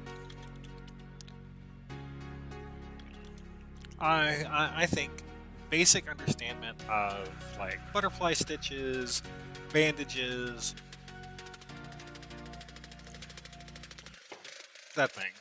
I think that's more of a specialization too. I also think the first aid should probably be removed too, because potion crafting is really nice. It's very up forward for it.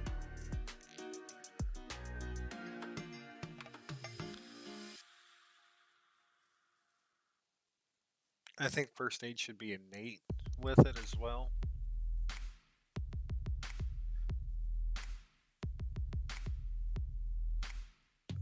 Actually, we should make first aid a spell type.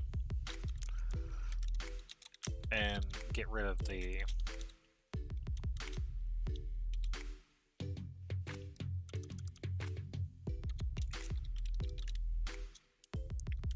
Yeah, we'll do that instead. And get rid of this. So, first aid, go down there for a minute. Herbalism.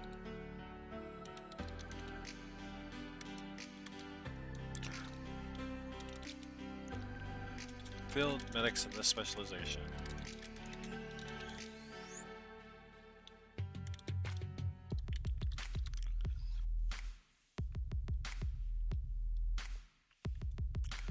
Medics. Medics. Okay.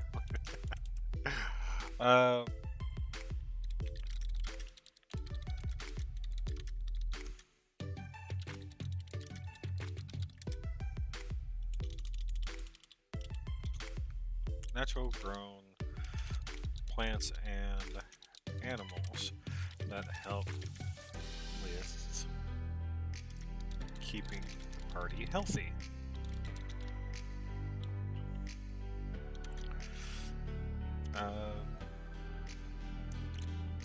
Once per day per rest. The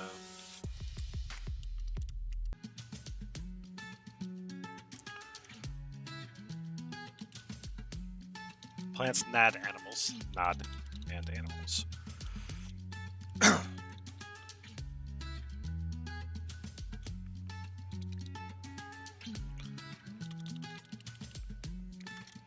To find this.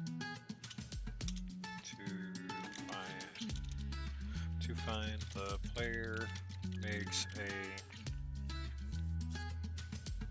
1d8 roll.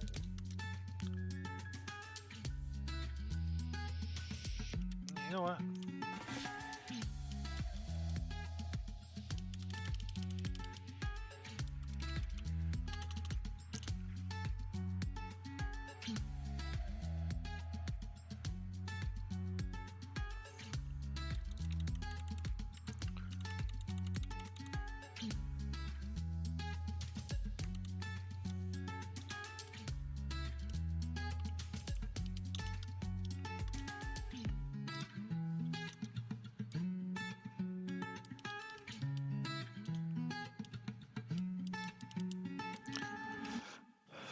Seek out nearby plants and animals. To find, the player makes a 1d8 roll.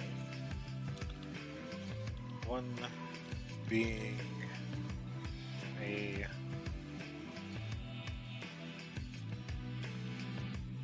1d4 roll.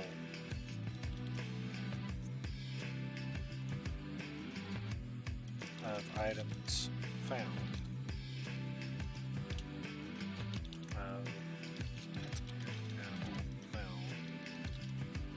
To 8.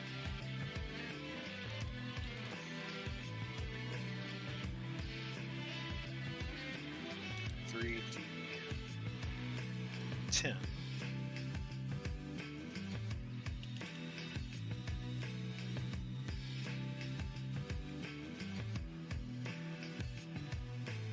Pretty 12. That sounds a bit better.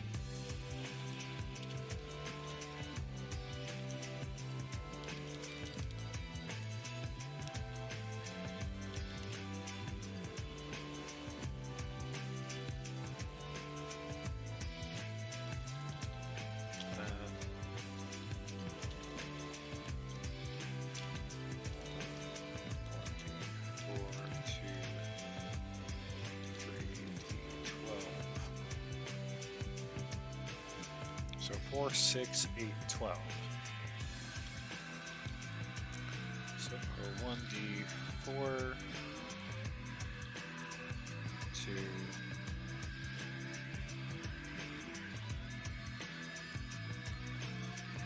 let's make that a 4. Yeah.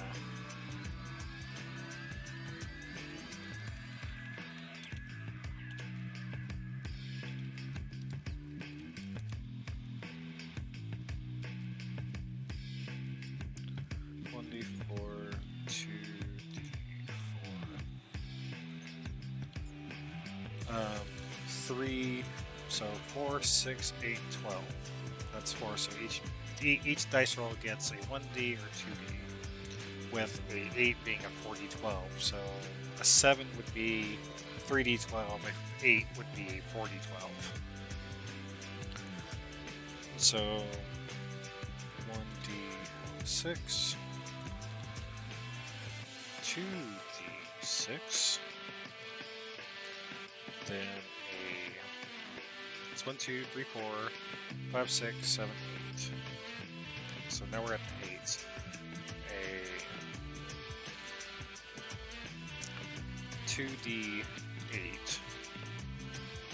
3d8, to a 3, it's a 4, 6, 8, 10, 12.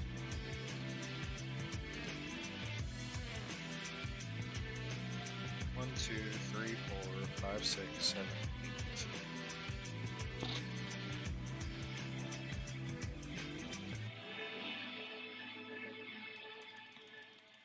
So 1d10. We had that 10, 4, 6, 8, 10, 12. So that's 10. 1, 2, 3, 4, 5, 6, 7, 8, 9, 10. So 3d10 to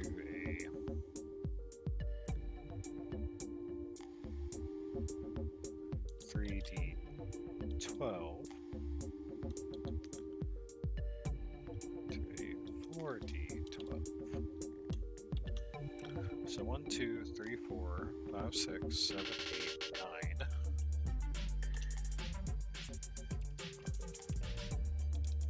Oh, right. 4d10.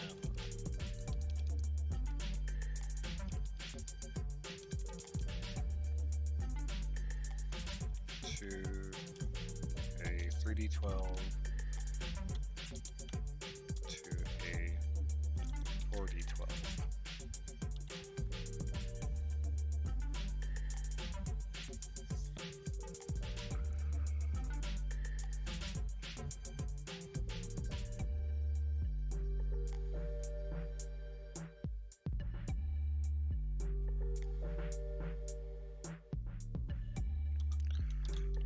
Herbalist can now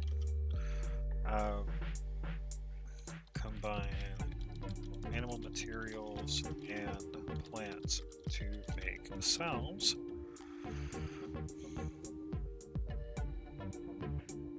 To make salves and healing.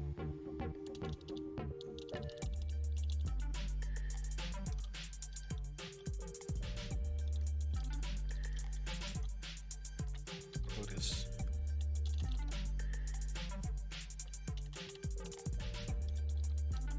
Am I spelling poultice? Yeah.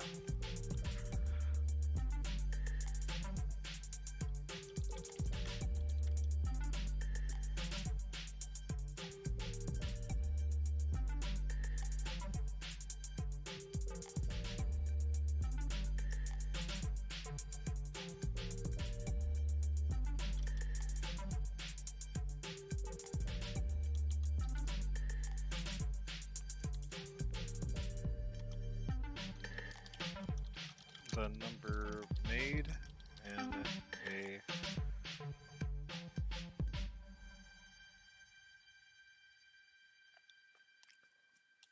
made where half becomes healing and half becomes affliction. Healing and half becomes, well,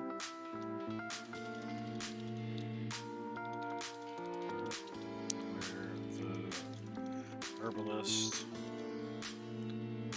decides if it heals the target or cures an affliction.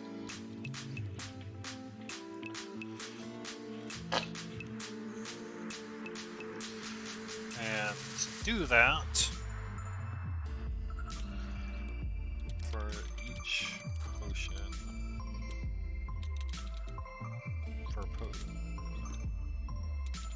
for salve or poultice made, roll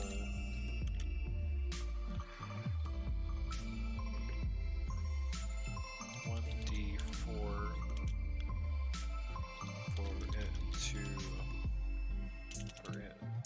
for its healing. 1 for minor, 2 for medium, 3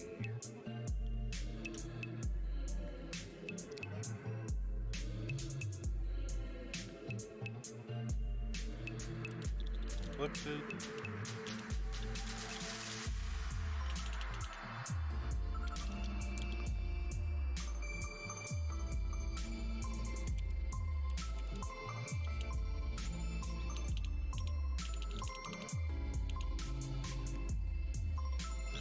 Where the herbalist decides if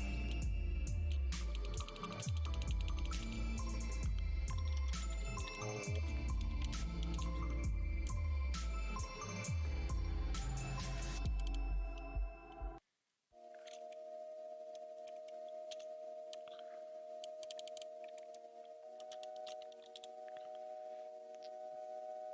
for major.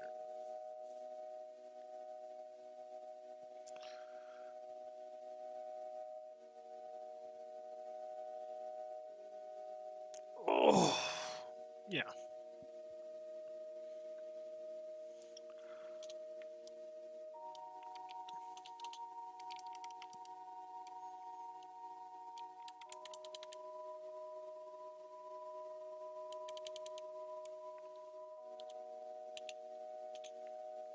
Field medics start with a herbalism kit or field chemistry.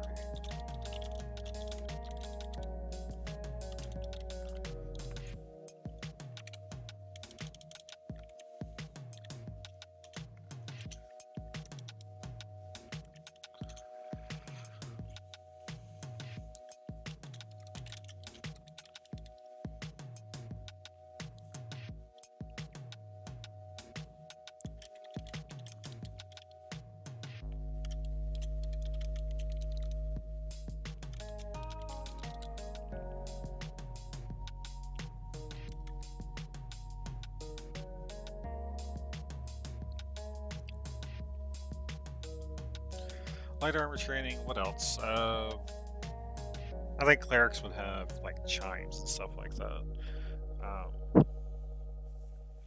Light armor training,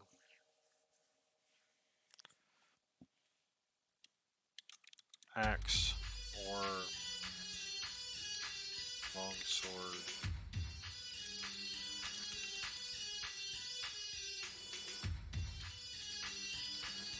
Small shield.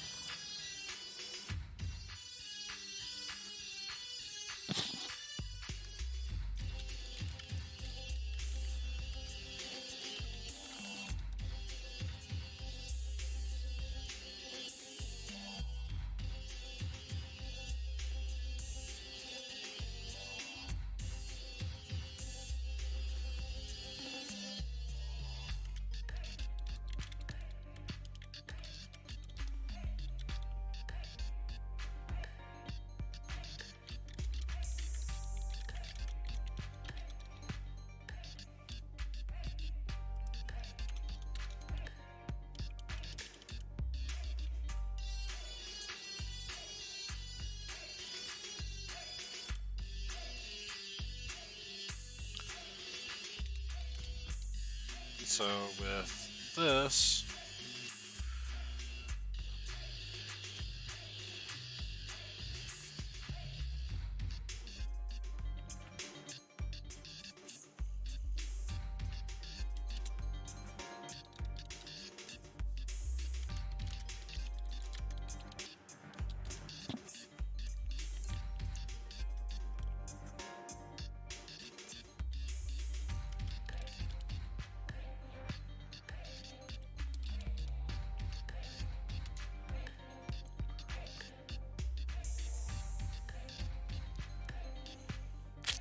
um,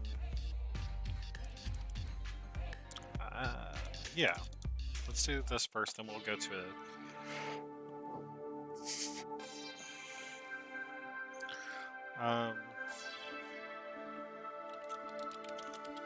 It can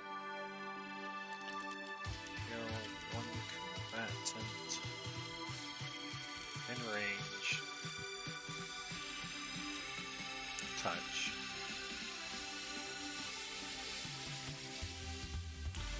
By 1d6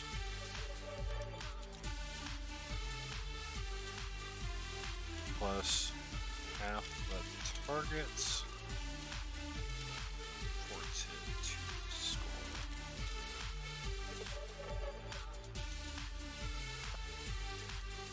And we'll make this, we'll actually make this a 2 stamina cost. No sustain.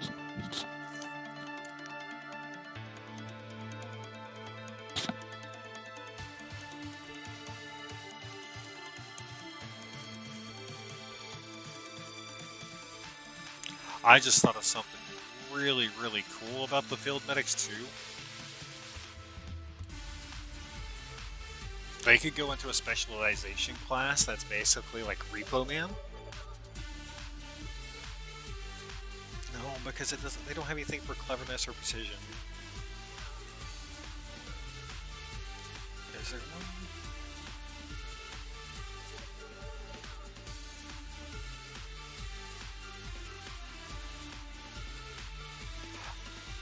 Ooh. Would that work?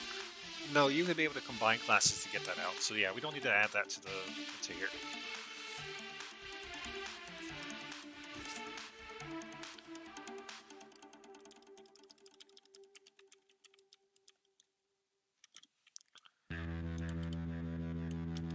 All right.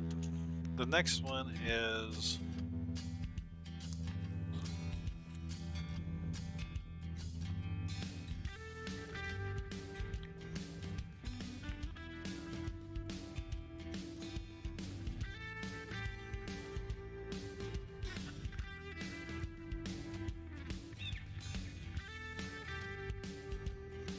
oh. Oh no, we could make that there. First aid spell, 2 stamina, cure wounds by basic or minor, 1 combat by 1d6, plus half the target's fortitude score.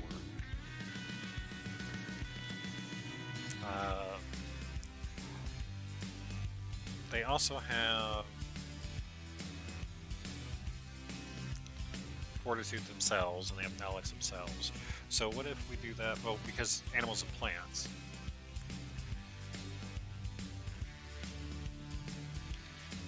No, that'd be more for like a hunter and a druid type. So that would work.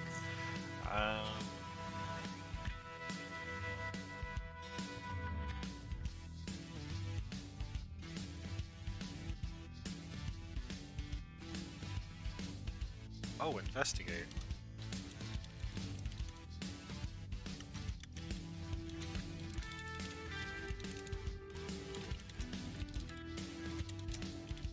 Do spells, stamina, like last time.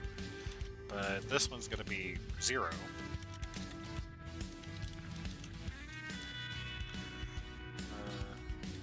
Target a creature or animal within sight. 30 feet.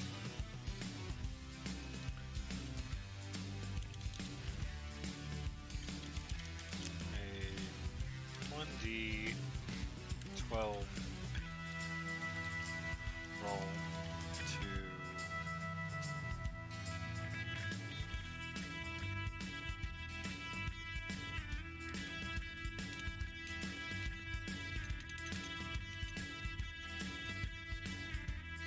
yeah, 1d12 roll to investigate the target to increase healing.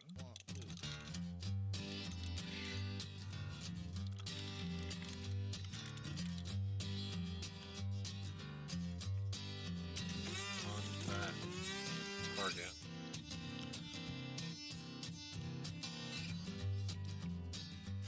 Zero stamina to use, but 6 stamina sustain.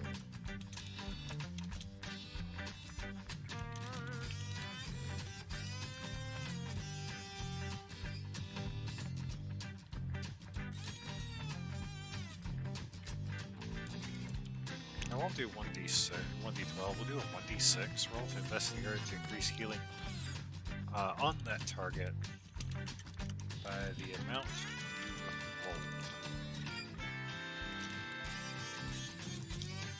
plus half of target's fortitude.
Now let's do that right there.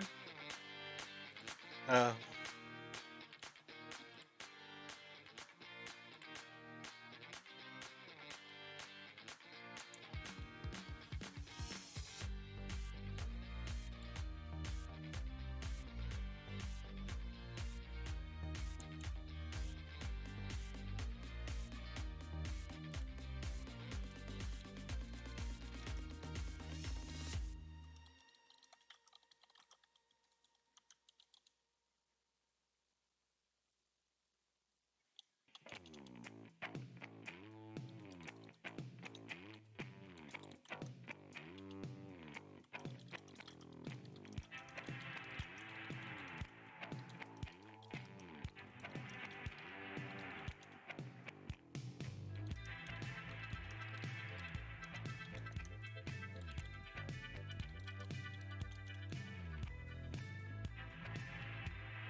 okay, so we need a third spell. Something that's going to be high cost, high risk, high reward. Basically, do you actually want to use it? Um,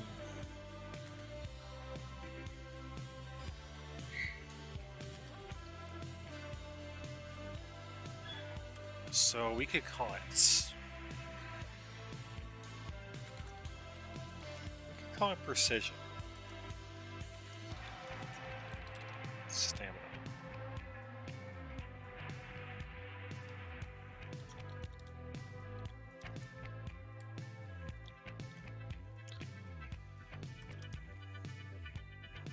We're just gonna make it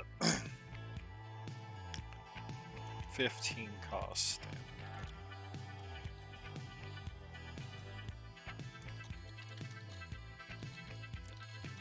Here's a creature. It's basic medical knowledge.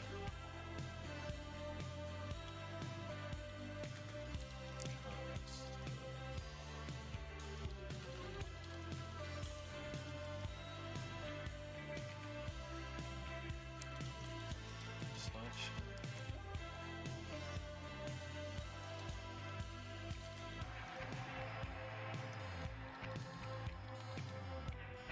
By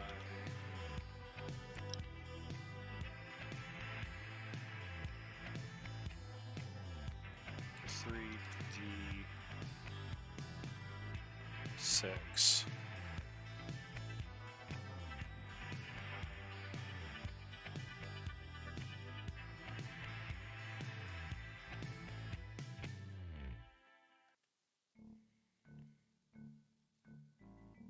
Slash and damage affliction by 3d6.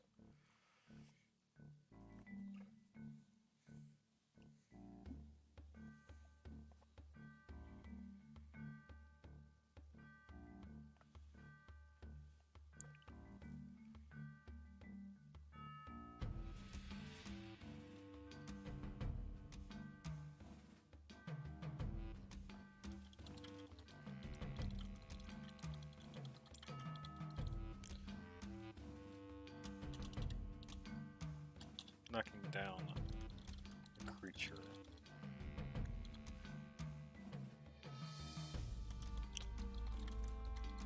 Can only take action next turn.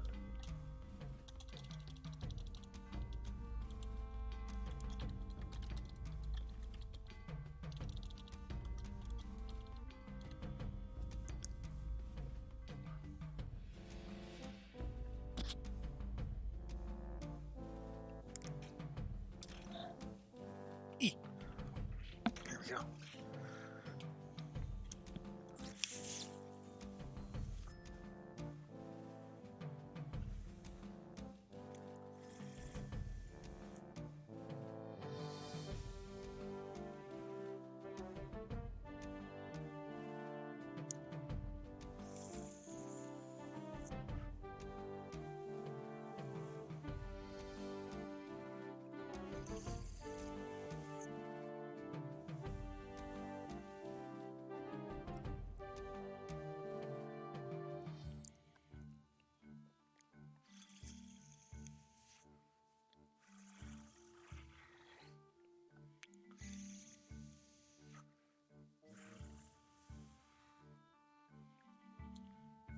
Okay.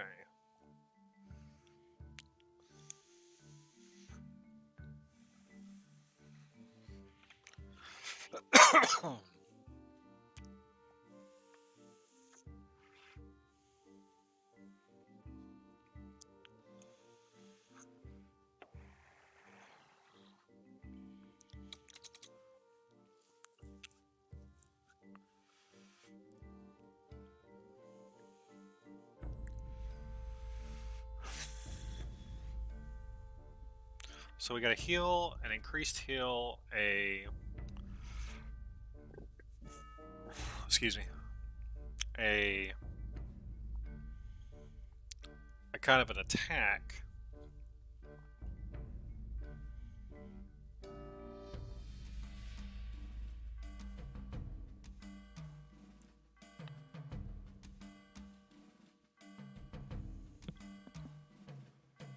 Oh, I've been sitting too long.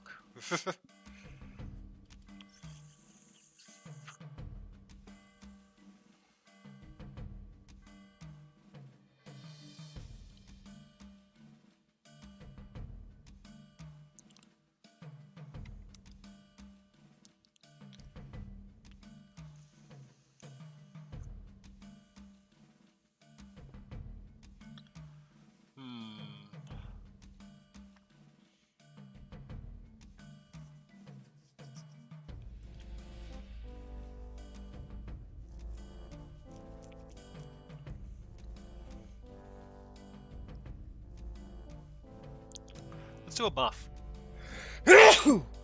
Excuse me. Sorry about that. Let's do a buff. Let's call it. It's called Insight.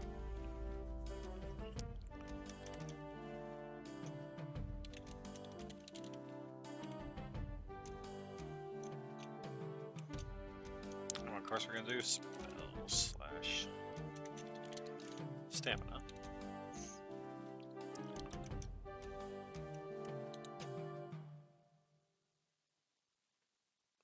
And we're gonna make this 20 stamina as an activated cost.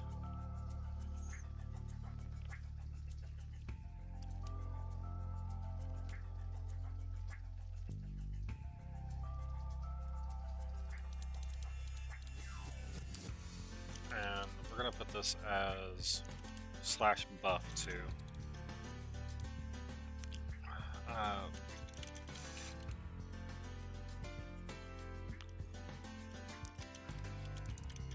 Medic takes an action to think about its how the fuck do you spell experience?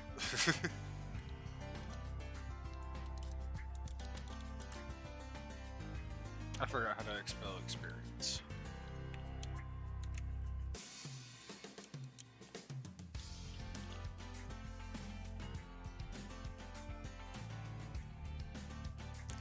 And we'll do 1d4 turns.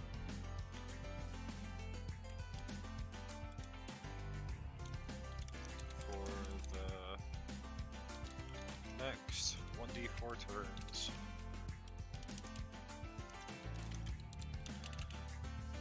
The medic gains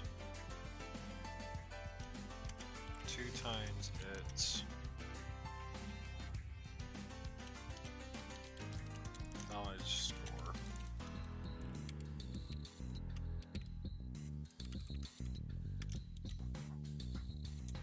Plus fortitude.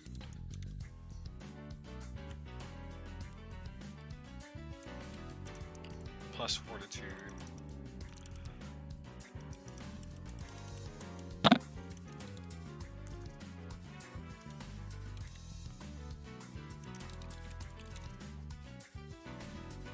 Plus knowledge. 1d6 plus knowledge. Roll to investigate the target to increase healing on the target by the amount that you rolled plus half of the target's fortitude. Yeah, that makes a lot more sense than what I was thinking.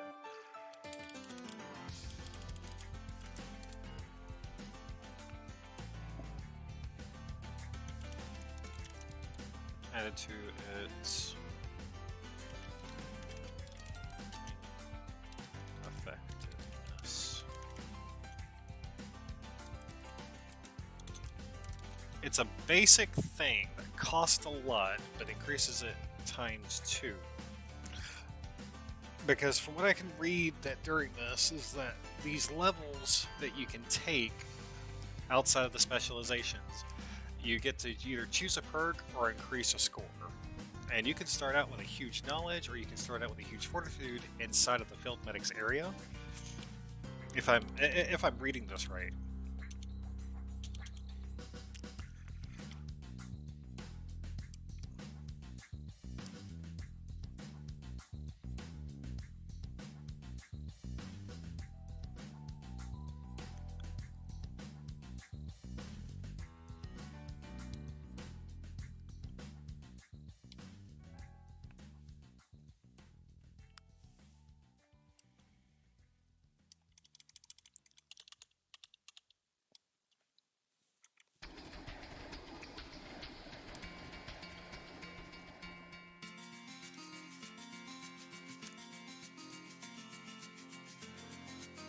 Okay, so we did a field medic that's really based around its target and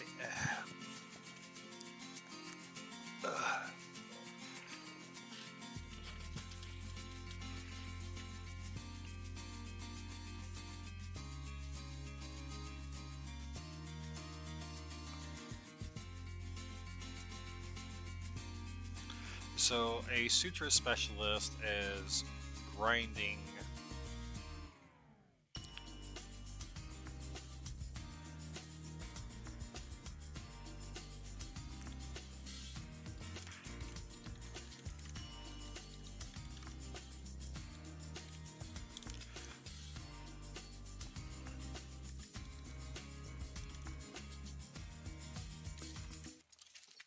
Let's do per 3 levels. Yeah. Should just gain a 1d8 die per 3 levels.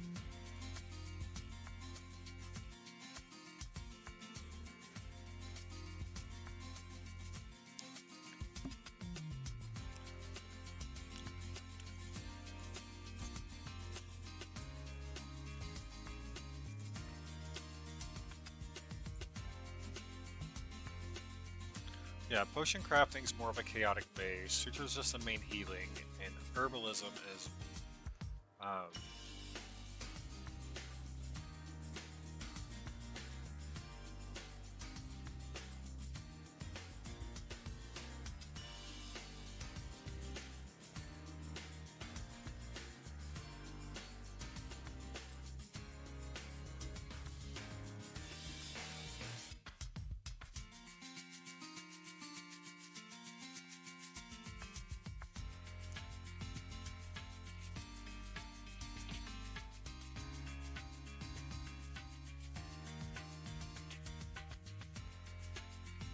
yeah, herbalism is just more direct field, more direct field party health. Sutra is more of a combat health type, and potion crafting is more of a chaotic type, as where they don't know it until they actually use it on themselves or use it on another person or creature.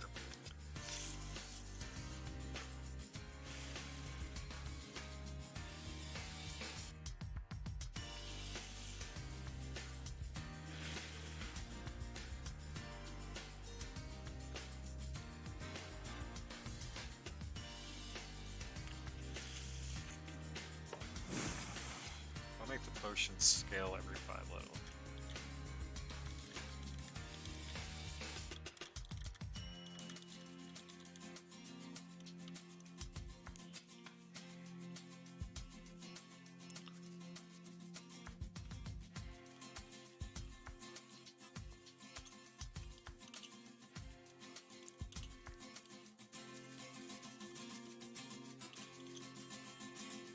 Yeah.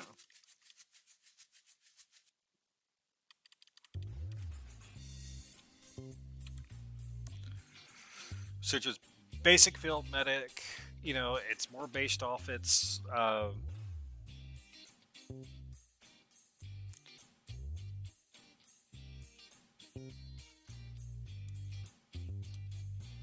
It's more based off in combat. Potion crafting is a combination of both in combat and out of combat type. Herbalism is a definitive healer type. First aid, investigate, insight, precision. That's that. I'm going to take a small break, guys. I have to go to the bathroom. I'll be right back.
Sorry about that. I had to go take care of something quick.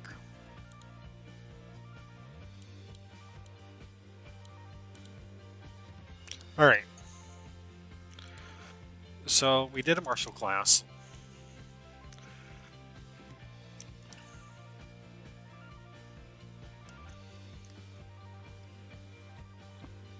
We even got the. I'm happy with that. I am.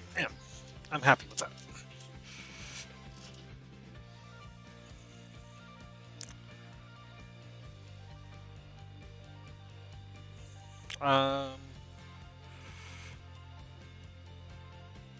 Charges a creature within.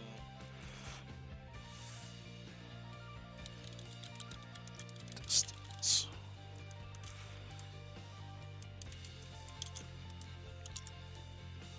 We'll do it.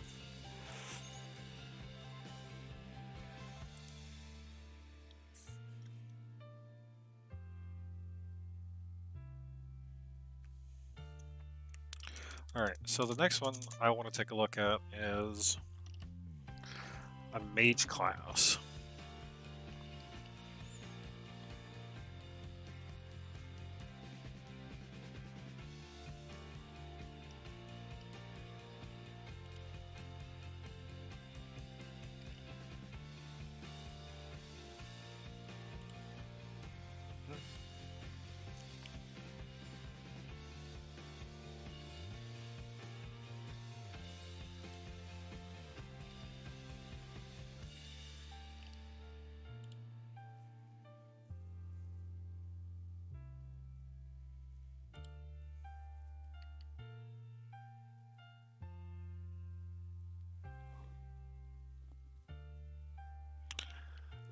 Let's do an enchanter.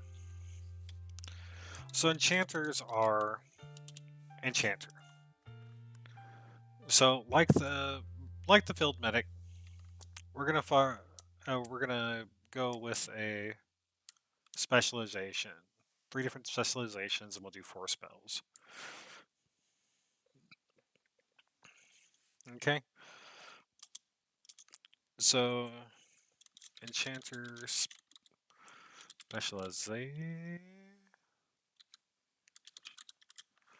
Enchanter specialization. What did I get a message on Discord for? Oh.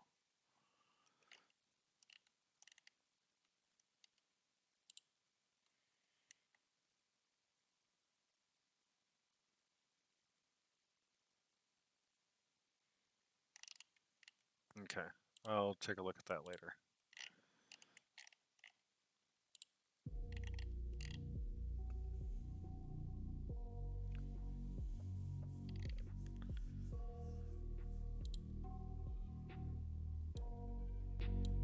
Yeah.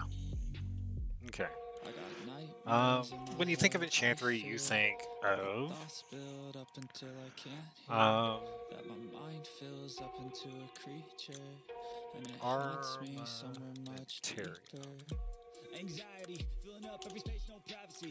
armamentarium, which would be weapons and armor.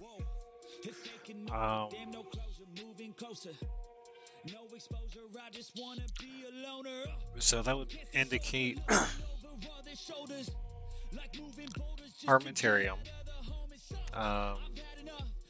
What would a support enchanter be like? I got nightmares in my head. I fear that the thoughts build up until I can't hear. That my mind fills up into a creature, and it haunts me somewhere much deeper. I got nightmares in my head. I fear that the thoughts build up until I can't hear. That my mind fills up into a creature, and it haunts me somewhere much deeper.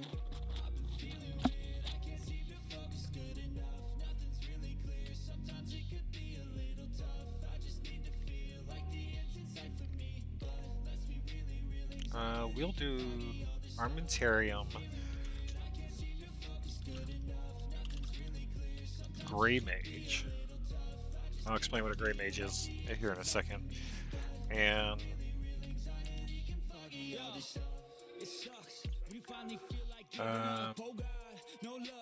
Everything feels like you're sticky stuck. I'm lost, handcuffed to the bed where I sleep. Don't give a fuck, can't stop. Unplug, feeling overwhelmed. I think I've had enough.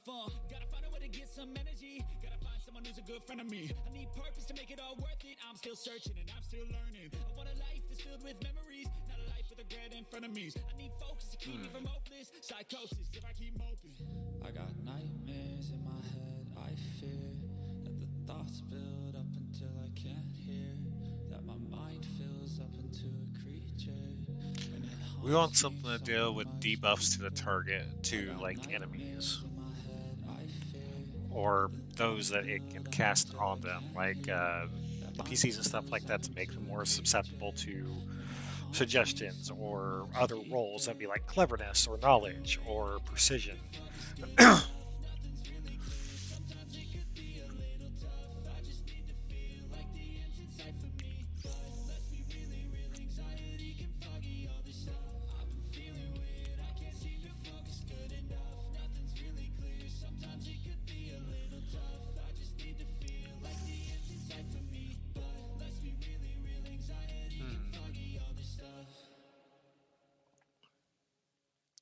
What if we call it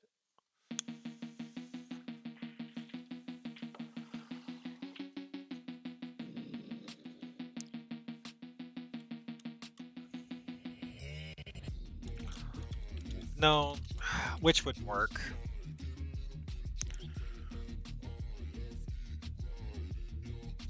Ooh, derelict. We'll give it a cool name.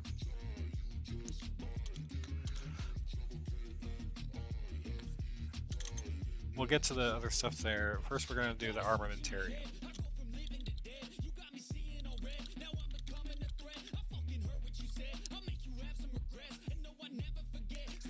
Armamentaria.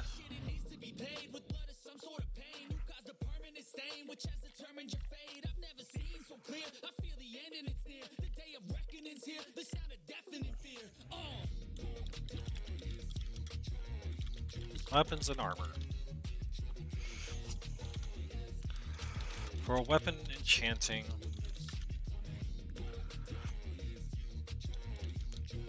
gain. Let's see, what was it called? I need the listing for it.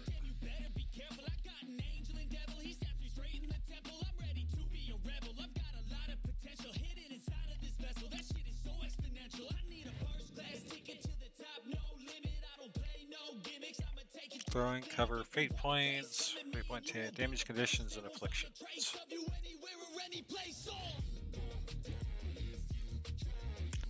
Alright. Esoteric elemental. I think there is a common one too. Common table. Okay, and this is the common table. No, that's...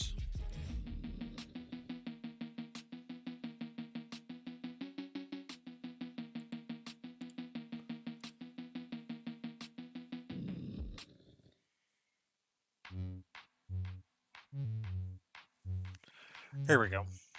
This is what I'm looking for. Kinetic, explosive, and sonic type damage. Oh, I think I accidentally killed this. Yeah. Kinetic, poisonous, psychic, eldritch, infernal, ether.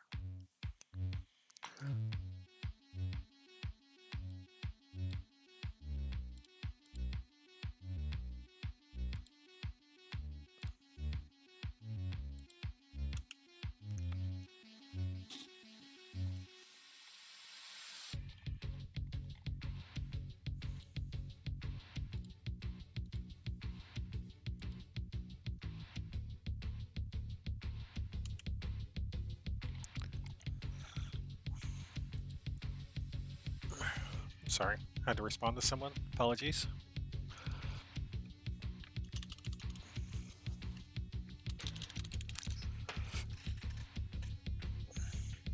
Enchanting weapons and armor for gain and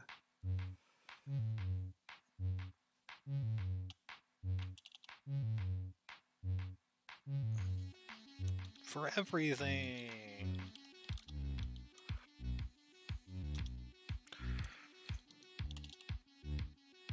And the enchanter with this realization has the ability to add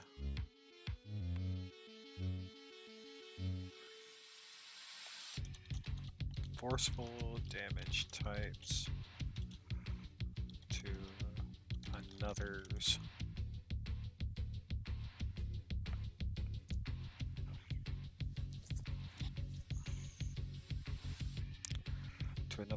weapon and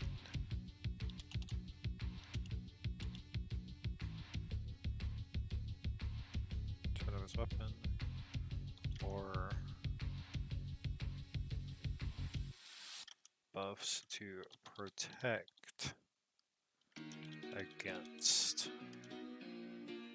damage types. To add damage types to another's weapon or buff to protect against damage types. The player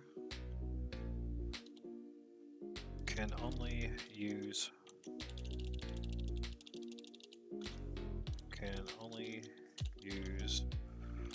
forceful damage types at low levels and gaining esoteric at later levels.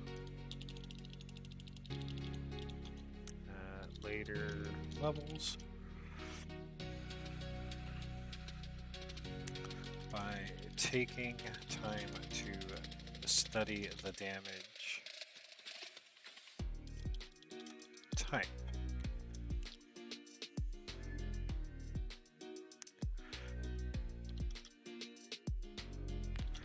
To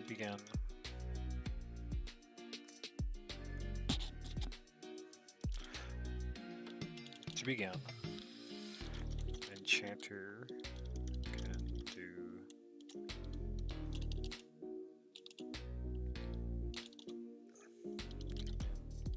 kinetic as I completely sonic explosive. No, we'll do explosive. Sonic. Gaining type after 4 levels. Gaining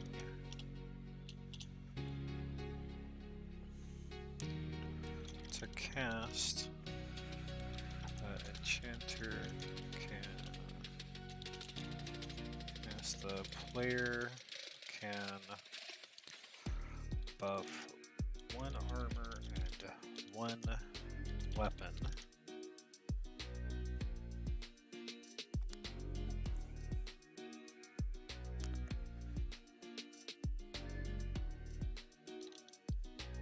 per rest. Because if it's more than that, it's going to get out of hand pretty fucking quickly.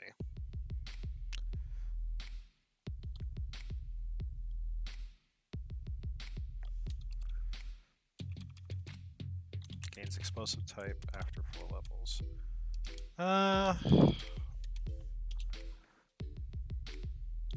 After it gains explosive type after 3 levels. To cast, the player can buff 1 armor and 1 weapon per rest by adding the damage type by 1d4 to another's attack roll. This can be enhanced later by 1d4 per 4 levels.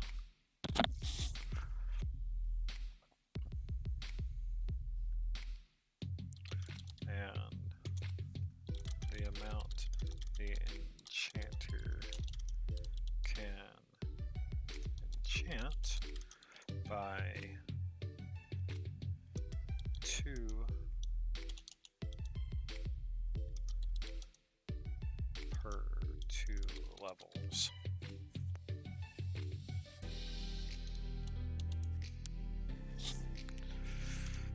And at later levels, the enchanter can use the esoteric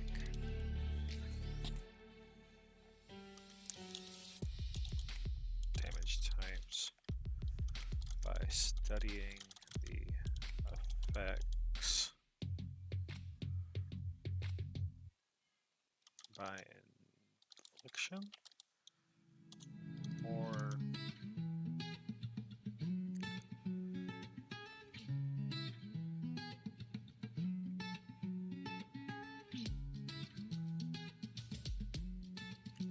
study. Infliction is done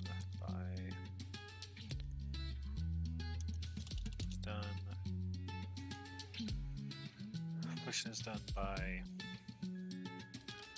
gaining the damage type to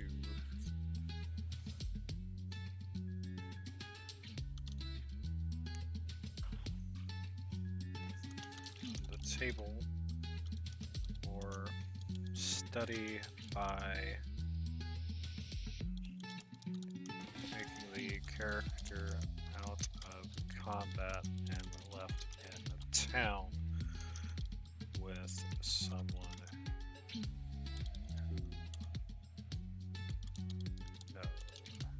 knows about it.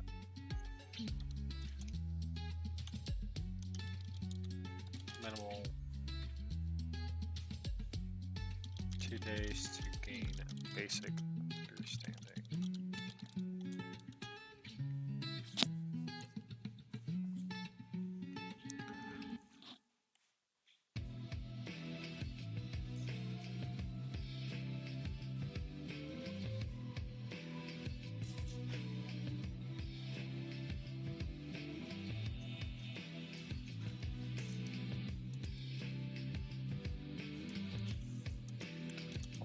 Library. You okay, honey? You okay, honey? Okay.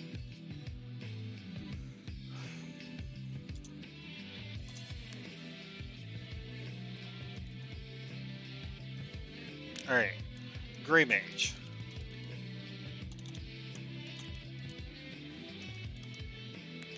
A Grey Mage is a type of caster that not necessarily inflicts buffs or debuffs, but does in the same sense. It's about maintaining a balance. So, well, a Grey Mage would be balancing buff and debuff flow. This type gains the ability to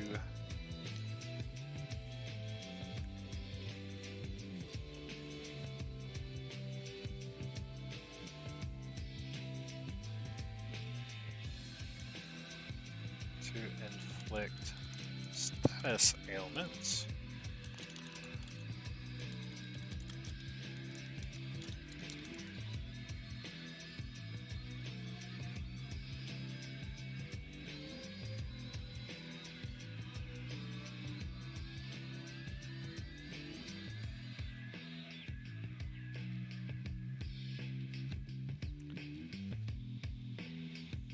Such as dazed, bleeding,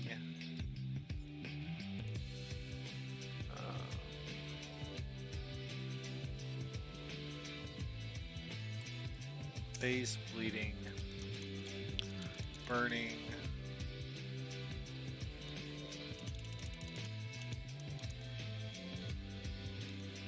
Ignited. I guess that they call it in game. Um, Frozen. Stunned. Melting.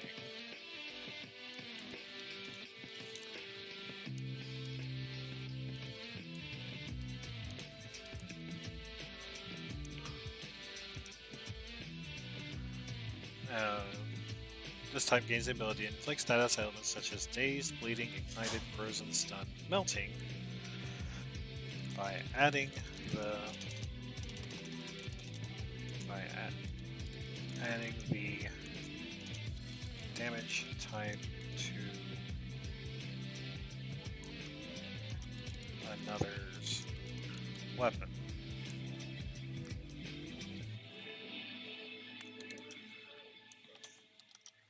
By who added me? Hello? Hey, dude, what's up? Not much. What do you need? I need to bounce a couple of things off of you real quick because I am writing a enchanter type specialization. Because I'm happy with how I did a field medic writing for for this relic system because they're looking for help and spitballing ideas. Who's looking for help? This relic system. Derek was going over it with me a few days ago, and I really do like it. It's really nice. I'll send you the webpage here in a second, and if you want to see like the core rulebook and stuff, if you want to. I'm fine. Mechanics stuff is like kind of secondary to me for most of that stuff. So basically, Roleplay comes first, mechanics come second. gotcha. So basically, what I've done is, they have classes done, which is the assassin, blink mage, elementalist, and knight, but they have like 8 martial and 8 magic type classes. Well, 10 magic classes, 8 martial classes, and they needed like spitball ideas and things like that for them. So I decided to write something, and I'm using Derek, the Diligent, as a proxy to their Discord because I don't want to join the Discord. Really cool system. I like it a lot. I don't know if I like it more than D&D, but I do want to run it because it's a little bit more hardcore. Yeah, makes sense. I hate using the term Souls-like. I really do, but this definitely has me thinking. Definitely has me smiling because it's getting me excited. Does that make sense?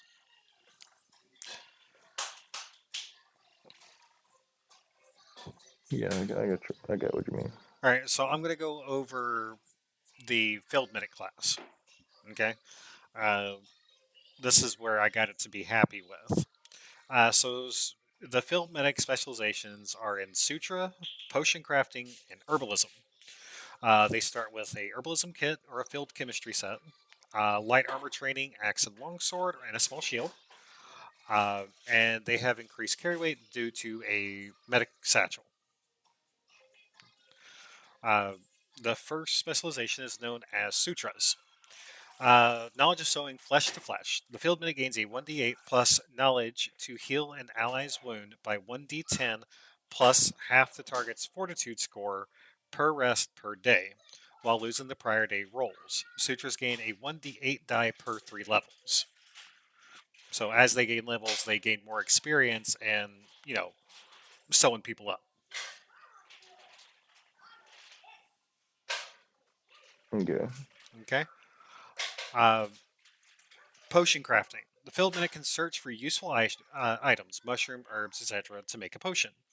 This potion is rolled on a 1d4 for an effect, 1 being healing, which has a 1d4 for a potion type, 2 being no effect, 3 being harmful, which is on a 1d10 effect because of the status elements that you can get inside the game, and 4 being a buff, which is a random, 1 through basically 1d10 because of the harmful types. Basically, where you take a -1, -2, -3 to the affliction status. And the only way to know what the buff or the harmful or what the potion is that they have to drink it. So basically, the DM rolls for the effect and tells them you've created a medium type potion, and they have to either drink it or use it on another person to figure out what it does. Kind of chaotic. Uh, they can make 1d8 and add a 1d8 per 5 level for potions they can make per day with materials off a 1d20 roll located items in the field or the market. Field Medic also gains a -1 to affliction based potions that it has made itself. What do you think? Okay. Does it sound confusing? I mean, I understood all of it without knowing anything about the system, so. Okay. Now the herbalism field medic. This specialization gains the ability to seek out natural grown plants and animals that helps with keeping the party healthy. The player can make an attempt to seek out nearby plants and animals.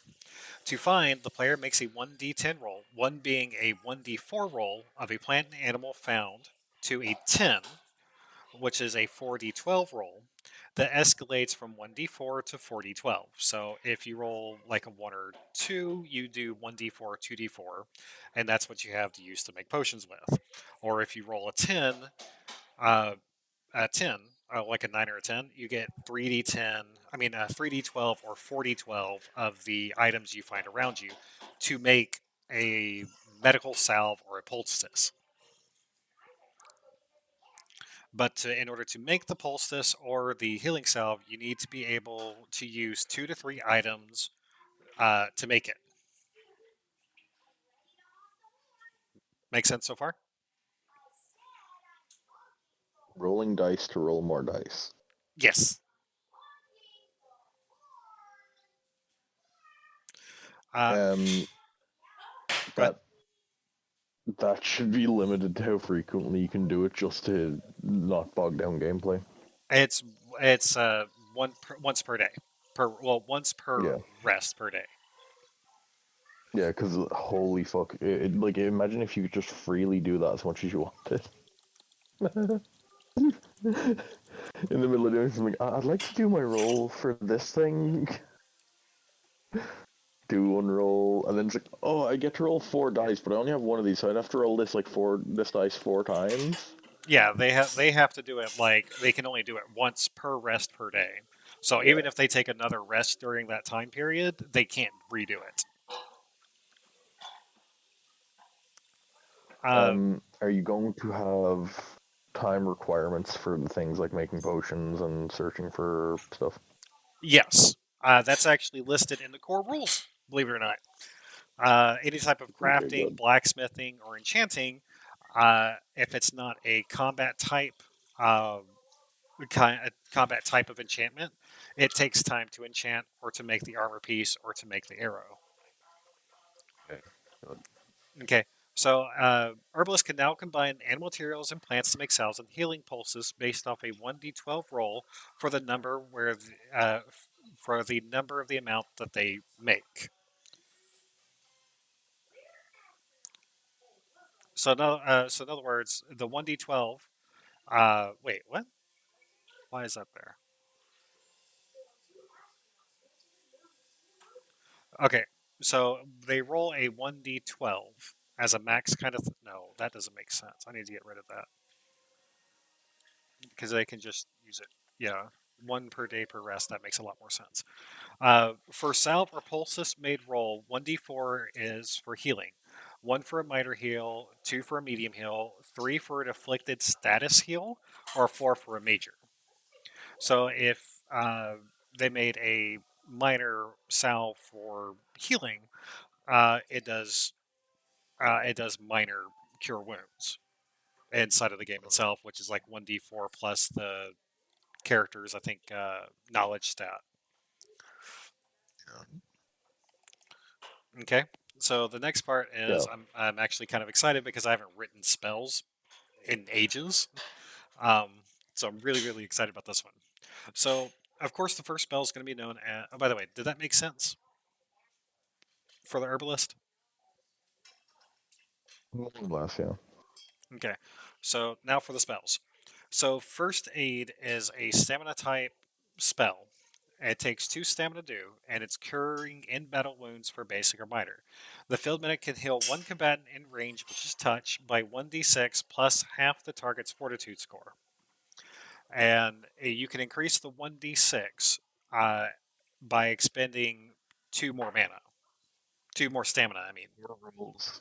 In the Huh? core rules, they have rules for rounding. Do they round up or down Round down. for half? Okay. Because if the core rules didn't have that, you'd need to specify that. Yeah, the core rules does specify anytime something is halved, it is rounded down, not rounded up. The only time it is rounded up is for Ardent and Eldritch damage, which holy and dark damage. Essentially, yeah. Yes, essentially, okay, they do have rulings for it, so it's fine. I was just making sure because if you're using halves and they don't have a rule for rounding up or down on things, it gets messy. Yeah, D&D used to be like that back in 3.2. Yeah, because I went from rounding down to just saying half without clarifying, and ended up going to uh, rounding down.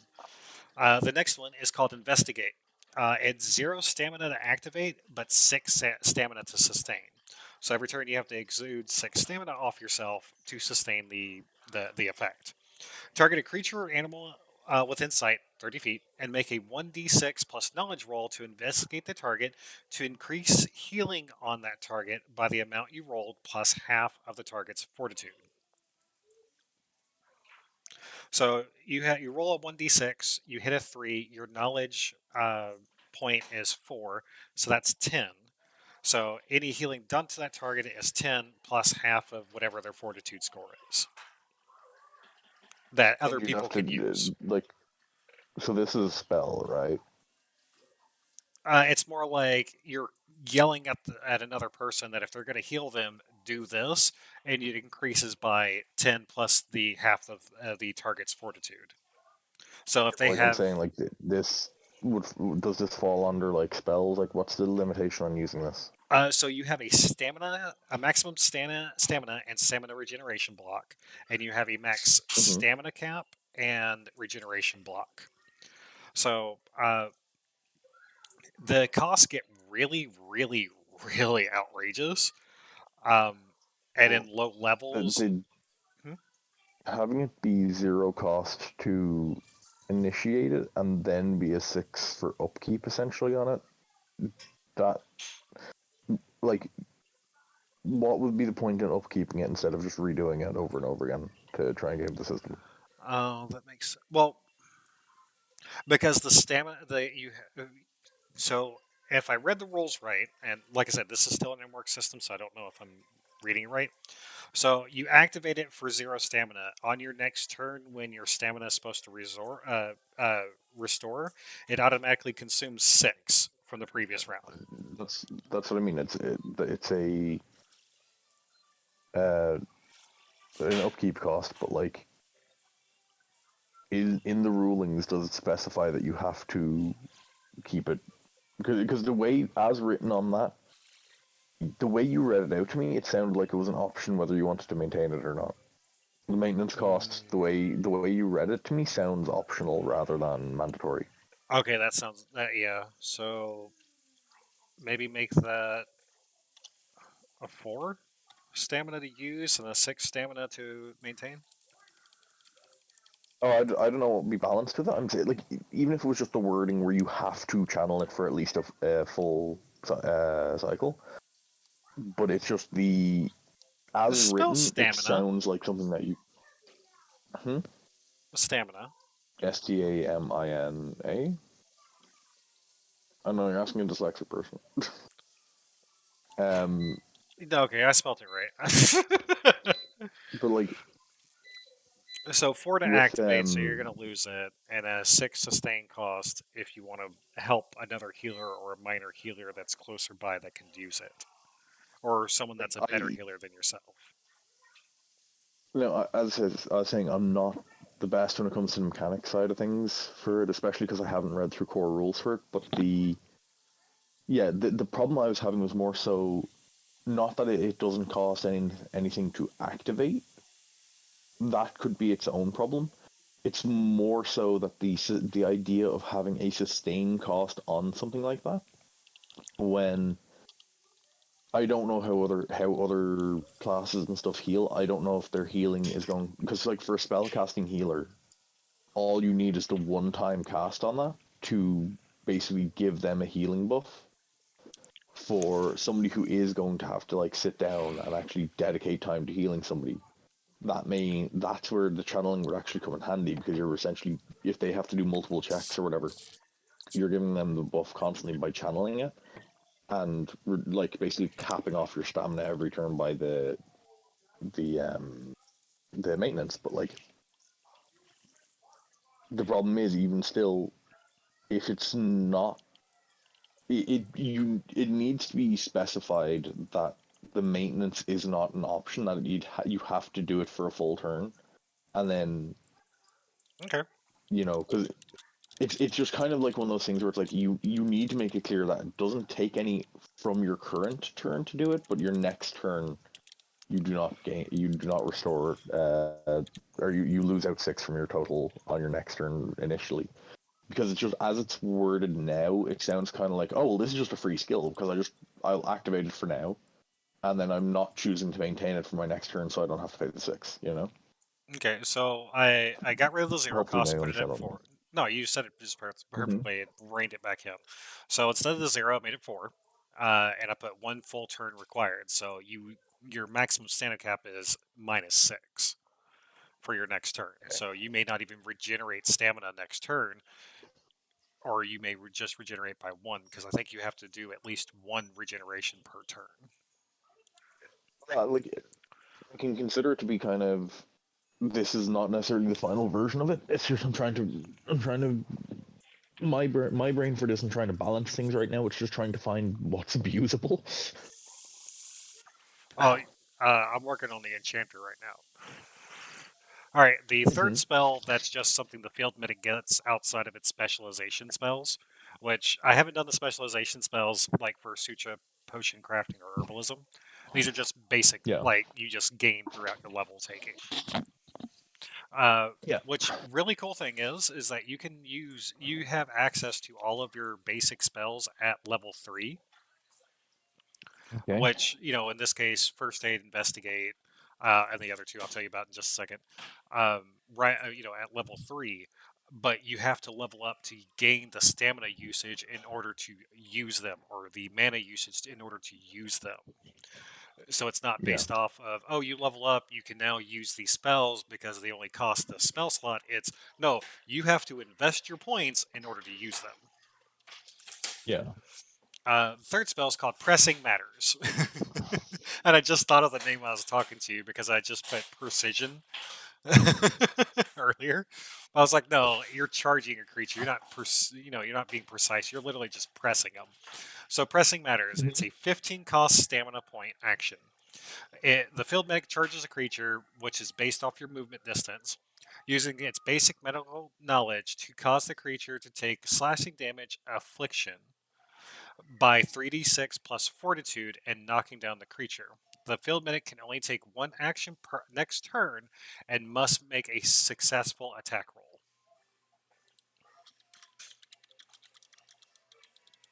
Wait, what? Do you need to repeat it, Yeah, Leo? because Okay. yeah, So it's I'm called. slightly confused about that. Okay, so Pressing Matters. 15 stamina cost. The field Okay. medic charges a creature, which is your movement distance. I'm limiting it to Okay. movement distance because this isn't a combat type class. It is a support combat class. Using its basic medical knowledge to cause the creature to take slashing damage affliction by 3d6. Slashing damage affliction is known as bleeding, which they take a point or a 1d4 point of damage per 1 turn of bleeding. By 3d6 plus the field medic's fortitude score and knocks down the creature. The field medic can only take one action next turn. So if they want to move, that's it. If they want to attack again, that's it. But they must make a successful attack roll against the target. See, that last part is the confusing part. Are you talking like because you're saying next turn they can do one thing, either move or attack, but the problem is it's after that you specify they have to make a successful attack roll. Are you talking about the successful attack roll has to be made in the first place, or what? Yes. I should Because put that up. it's just the wording of that whole thing is very confusing because it's like you're talking about one thing and it sounds like it's finished, and then you must make a successful attack roll. It's like, wait, is that like for the next turn's action? Like, because you're putting it after talking about what would happen in the next turn. No, it was supposed to be. It was supposed to be earlier than that. I'm redoing it right now.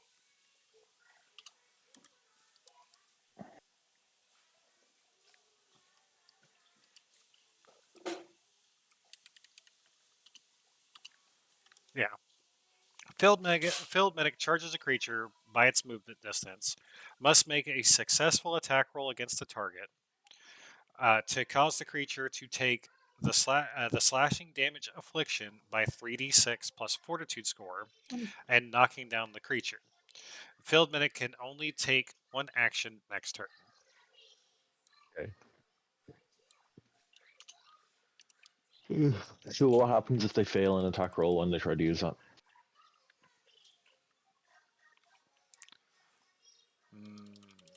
I didn't think about that. I Does guess it they just. reposition them without allowing the attack? Or does it? Because this is the thing. This is essentially movement and attack in one action. The thing is, you only have, as it's currently written, it's like it depends on if you're looking at fizzle rules or fail to find rules, right? Where you're going to charge them I just listened to that. regardless.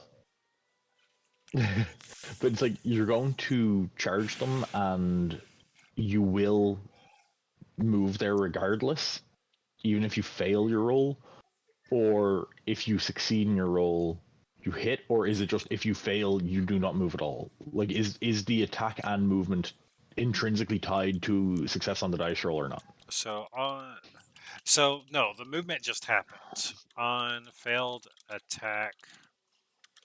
Medic.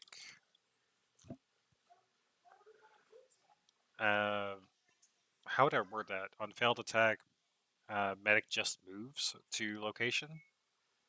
Well, if you specify that, this is like you are charging, you are, move to location and attack target kind of thing. It's one of those things where it's like if you remove some of the flavor and you make it clear that mechanically speaking, this is movement and attack for one, essentially as one action, and that you can still be unsuccessful in said attack, but you are still bound to the movement. Okay, so field medic charges a creature by its movement distance because it depends on the species. Must make a successful attack roll against the target to have it take the slashing damage affliction by 3d6 plus fortitude and knocking down the creature. On failed attack, medic moves to location. They could word it like move straight line movement equal up to movement. Then and that's like its own thing, and then followed by that, then attack, then initiate an attack of whatever the slashing damage stuff is with its own rolls that is applied, because then it's two things you apply sequentially. So you apply the movement first and then you apply the attack, which also means that if there is a trap or something that you don't know about in the way, so I'm thinking about this kind of in card game terms of like what way what the stack order is. So the movement effect has to come first logically. So if you use this action to charge and then do the attack, it's one overall like interaction, but because there is an order of things happening. Just say there was a trap on the ground you weren't aware of. If you charge straight into that, the trap would go off. It could stop your movement, but and then it just cancels out what you're doing. But you would have still used up the energy to do so. So by having it worded as specific, like this happens and then this happens, you kind of can just explain the second part as just like almost like it's just a regular attack. You can word that out just like it was the attack, and then you can word the movement part prior to that just as like a movement part separately to make it very clear. You move. This is what the mechanic for the moving is. It's going to be you can run in a straight line, equal to your movement capabilities, and then once you reach the destination, you initiate the attack. That may or may not be successful. Regardless, it's a high risk, high reward strategy. Yeah, that's what pressing matters was supposed to be indicated as. It's a high Yes, but cost for especially like mid tier and high tier levels, um, and I didn't think about that. Okay, so I'm if saying I go, I understand it. so field medic Like, charges a creature. That's the first thing that happens.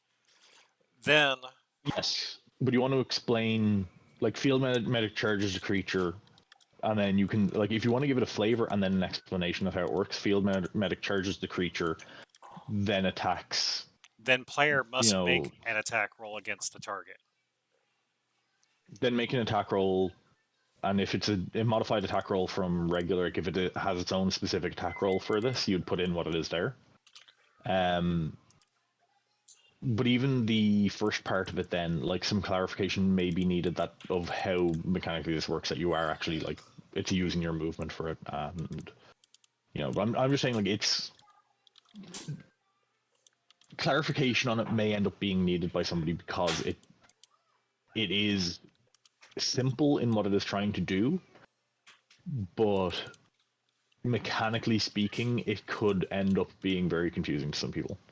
Okay, so field medic charges a creature which is within its movement distance. Then player Yes. must make an attack roll 1d8 plus fortitude against the target. No, it would be it would be 1d8 plus might. Okay. Use mechanically whatever one. Yeah. Yeah, I had to think of what normal attack rolls are based off. It's either might or I think precision. In this case, it would be might against the target.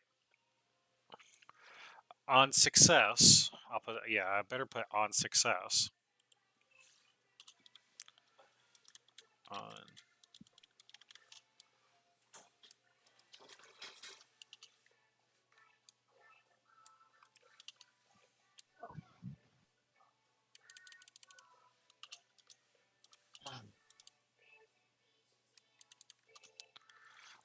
Okay.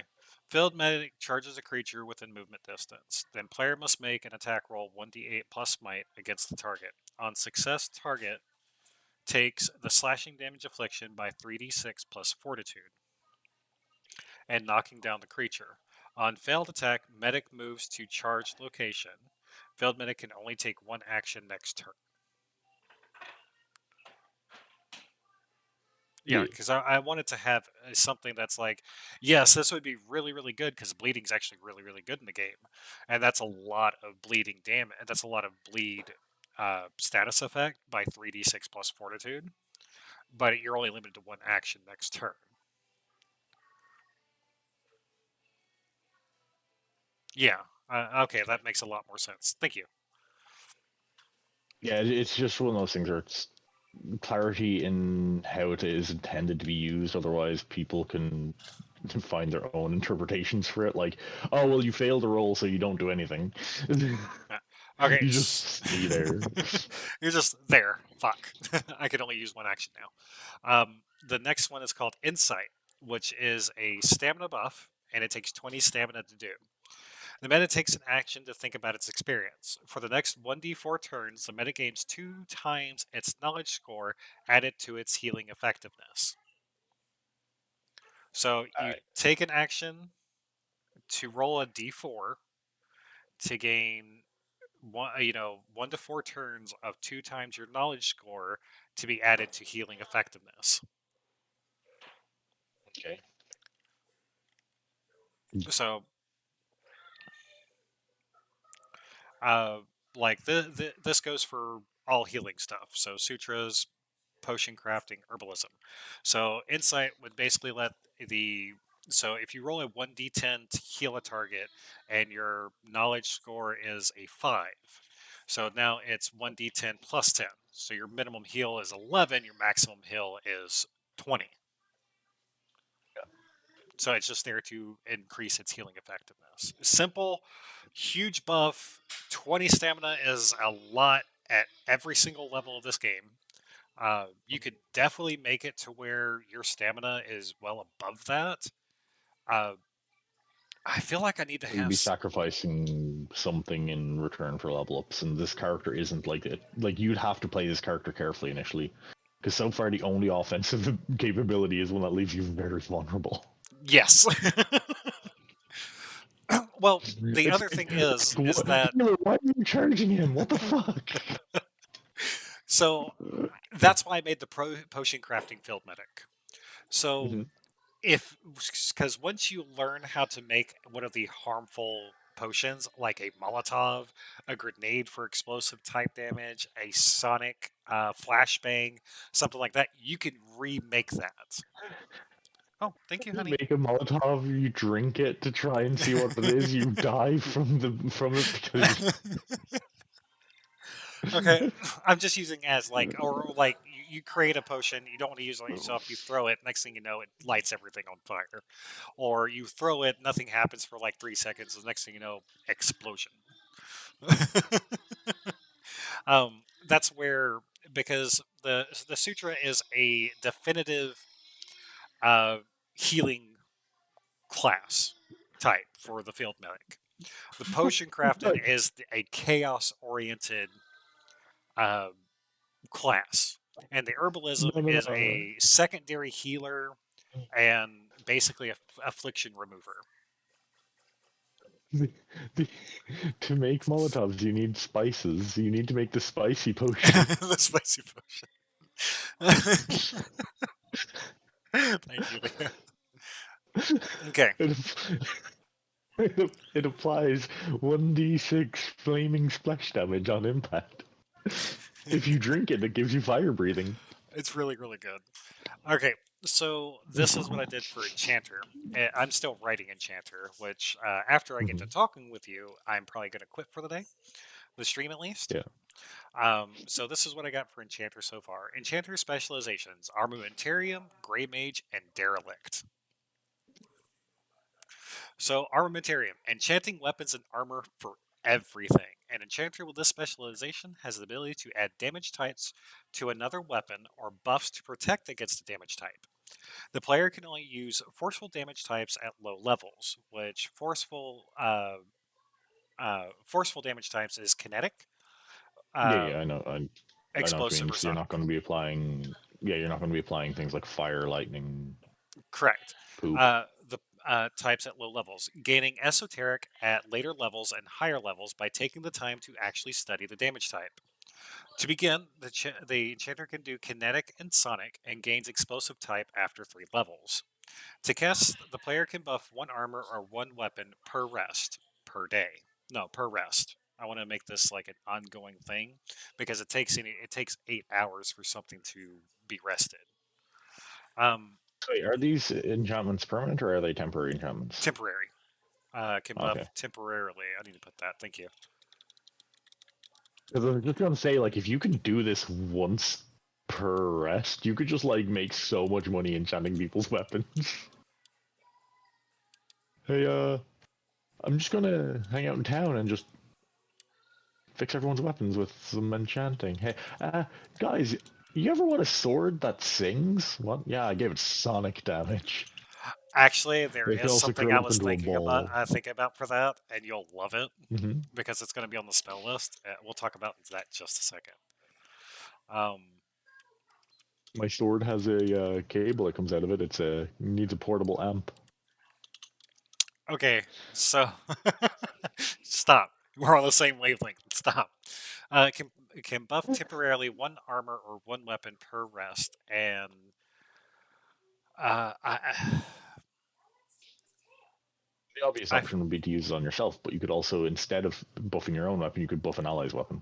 correct. Well, this enchanter, the armamentarium, is more of a support class. The grade mage Hmm. is more of a balancing buff. We'll get to that in a second. Um, like this is like the buff person. Like I'm going to buff the Yeah, party's yeah, but entire shit. I'm saying like with the way their spell works, they could choose to buff theirs, or they could choose to buff an ally. Right. Or if they really wanted to be a fucking troll, they Um, could buff an enemy's weapon. technically, yeah. Tec- Temporarily, technic- Technically, if you were to add in the ability to later on unlock the ability to debuff enchanted weapons, I'm gonna put temporarily buff for half a day for one armor and one weapon per rest by adding the damage type.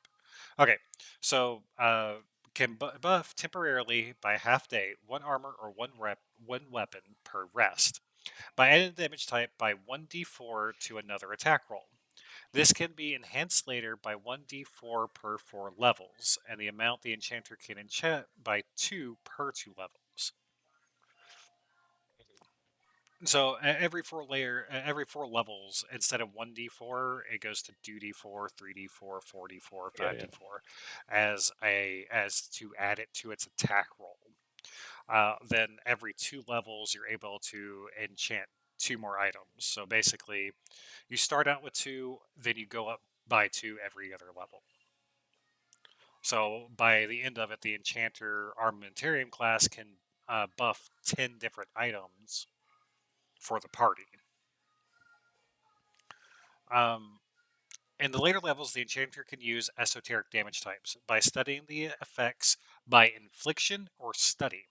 Infliction is done by gaining the damage type to 15 on the affliction table, or study by the character out of combat and left in town with someone who knows about it or a library. Minimal 2 days to gain basic understanding, which gives you the basic right to enchant thing. So the esoteric is um, poisonous, psychic, eldritch, infernal, ether, ardent. They're rare. They don't happen all the time. It's just one of those things that just it doesn't exist for like except like boss monsters, mini boss, or Pelennor beings. Um, and I think that's going to be like level 16 up because I think there's only 20 levels per character per class. I mean, are you there? Yeah, I'm listening. Okay. Um, that's what I have for there.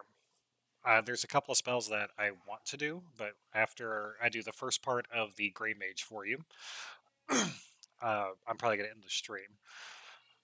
So the next part is called the Grey Mage. These are the balancing buff and debuff flow.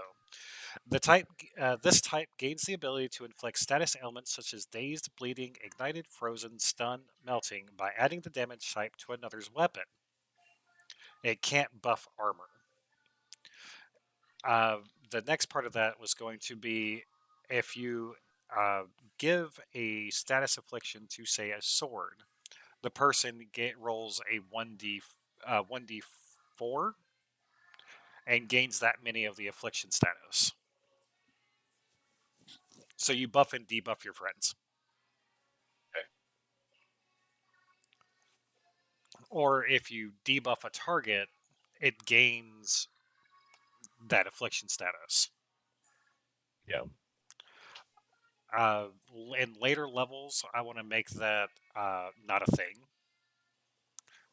I think in later levels, a Grey Mage can control the debuff, and instead of debuffing your friends or buffing a target enemy, it just debuffs and buffs.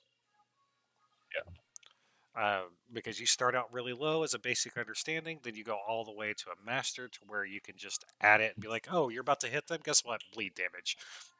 Roll, I don't know, 8d8. and that's how much you get on the affliction status table. Then Derelict is just a straight debuff class. Um, Basically, you do in the beginning it does ignited, which is burning, frozen, which is freeze, stunned, which is shocking, and melting, which is acidic. And it doesn't deal damage. It just causes the affliction table to roll for that target.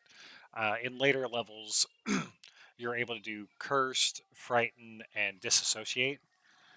No, cursed, frightened, sapped, and blinded. Damn, sorry, my throat hurts. Uh, but that's in work right now. What do you think? I still think you should be able to just fucking disenchant other people's weapons too. No, no, no, no, no, no, no. You have magic sword. I say no. Well, I was thinking about doing that for the derelict, but how broken would that be? You're going up to BBEG, and you're like, oh, your sword does psychic, eldritch, and ether damage. Guess what? It doesn't do shit.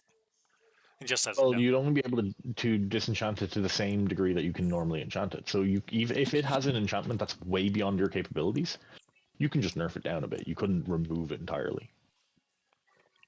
That makes sense. You know what I mean? Like if you, Mhm. like, you basically would apply in reverse the buff that you have, the capability of giving. That's weird. I am just on 2 hours ago. My stream disconnected. Oh, fun. Yeah, I just got notified that 5 hours ago, one ultra plans were available. 2 hours ago, my frames dropped, if I could talk, by 25%. Frames dropped, yeah. Yeah.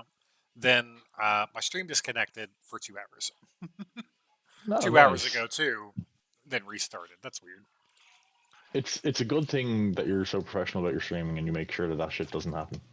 Well, I don't know why it would cause that. Gee, thanks, Leo. Appreciate it. Yeah. But that's all the time I Sorry. have for today. Thank you, everybody, for joining me. Theo, thank you for joining me right at the end. I will be working Yeah. on this more, and hopefully with my next stream, I will have more available that we can go over. Also, if you missed the first part, I had a wonderful randomizer run that took me less than an hour and 5 to finish. Yeah, there's some stuff I can discuss with you about this stuff later, including a pitch for you for a whole class because it's a meme. Got it. But like Cobbler always, I class. hope everybody that's watched this had a beautiful, beautiful day. I hope the day gets even better, and I'll see you in the next one. Bye-bye. Bye.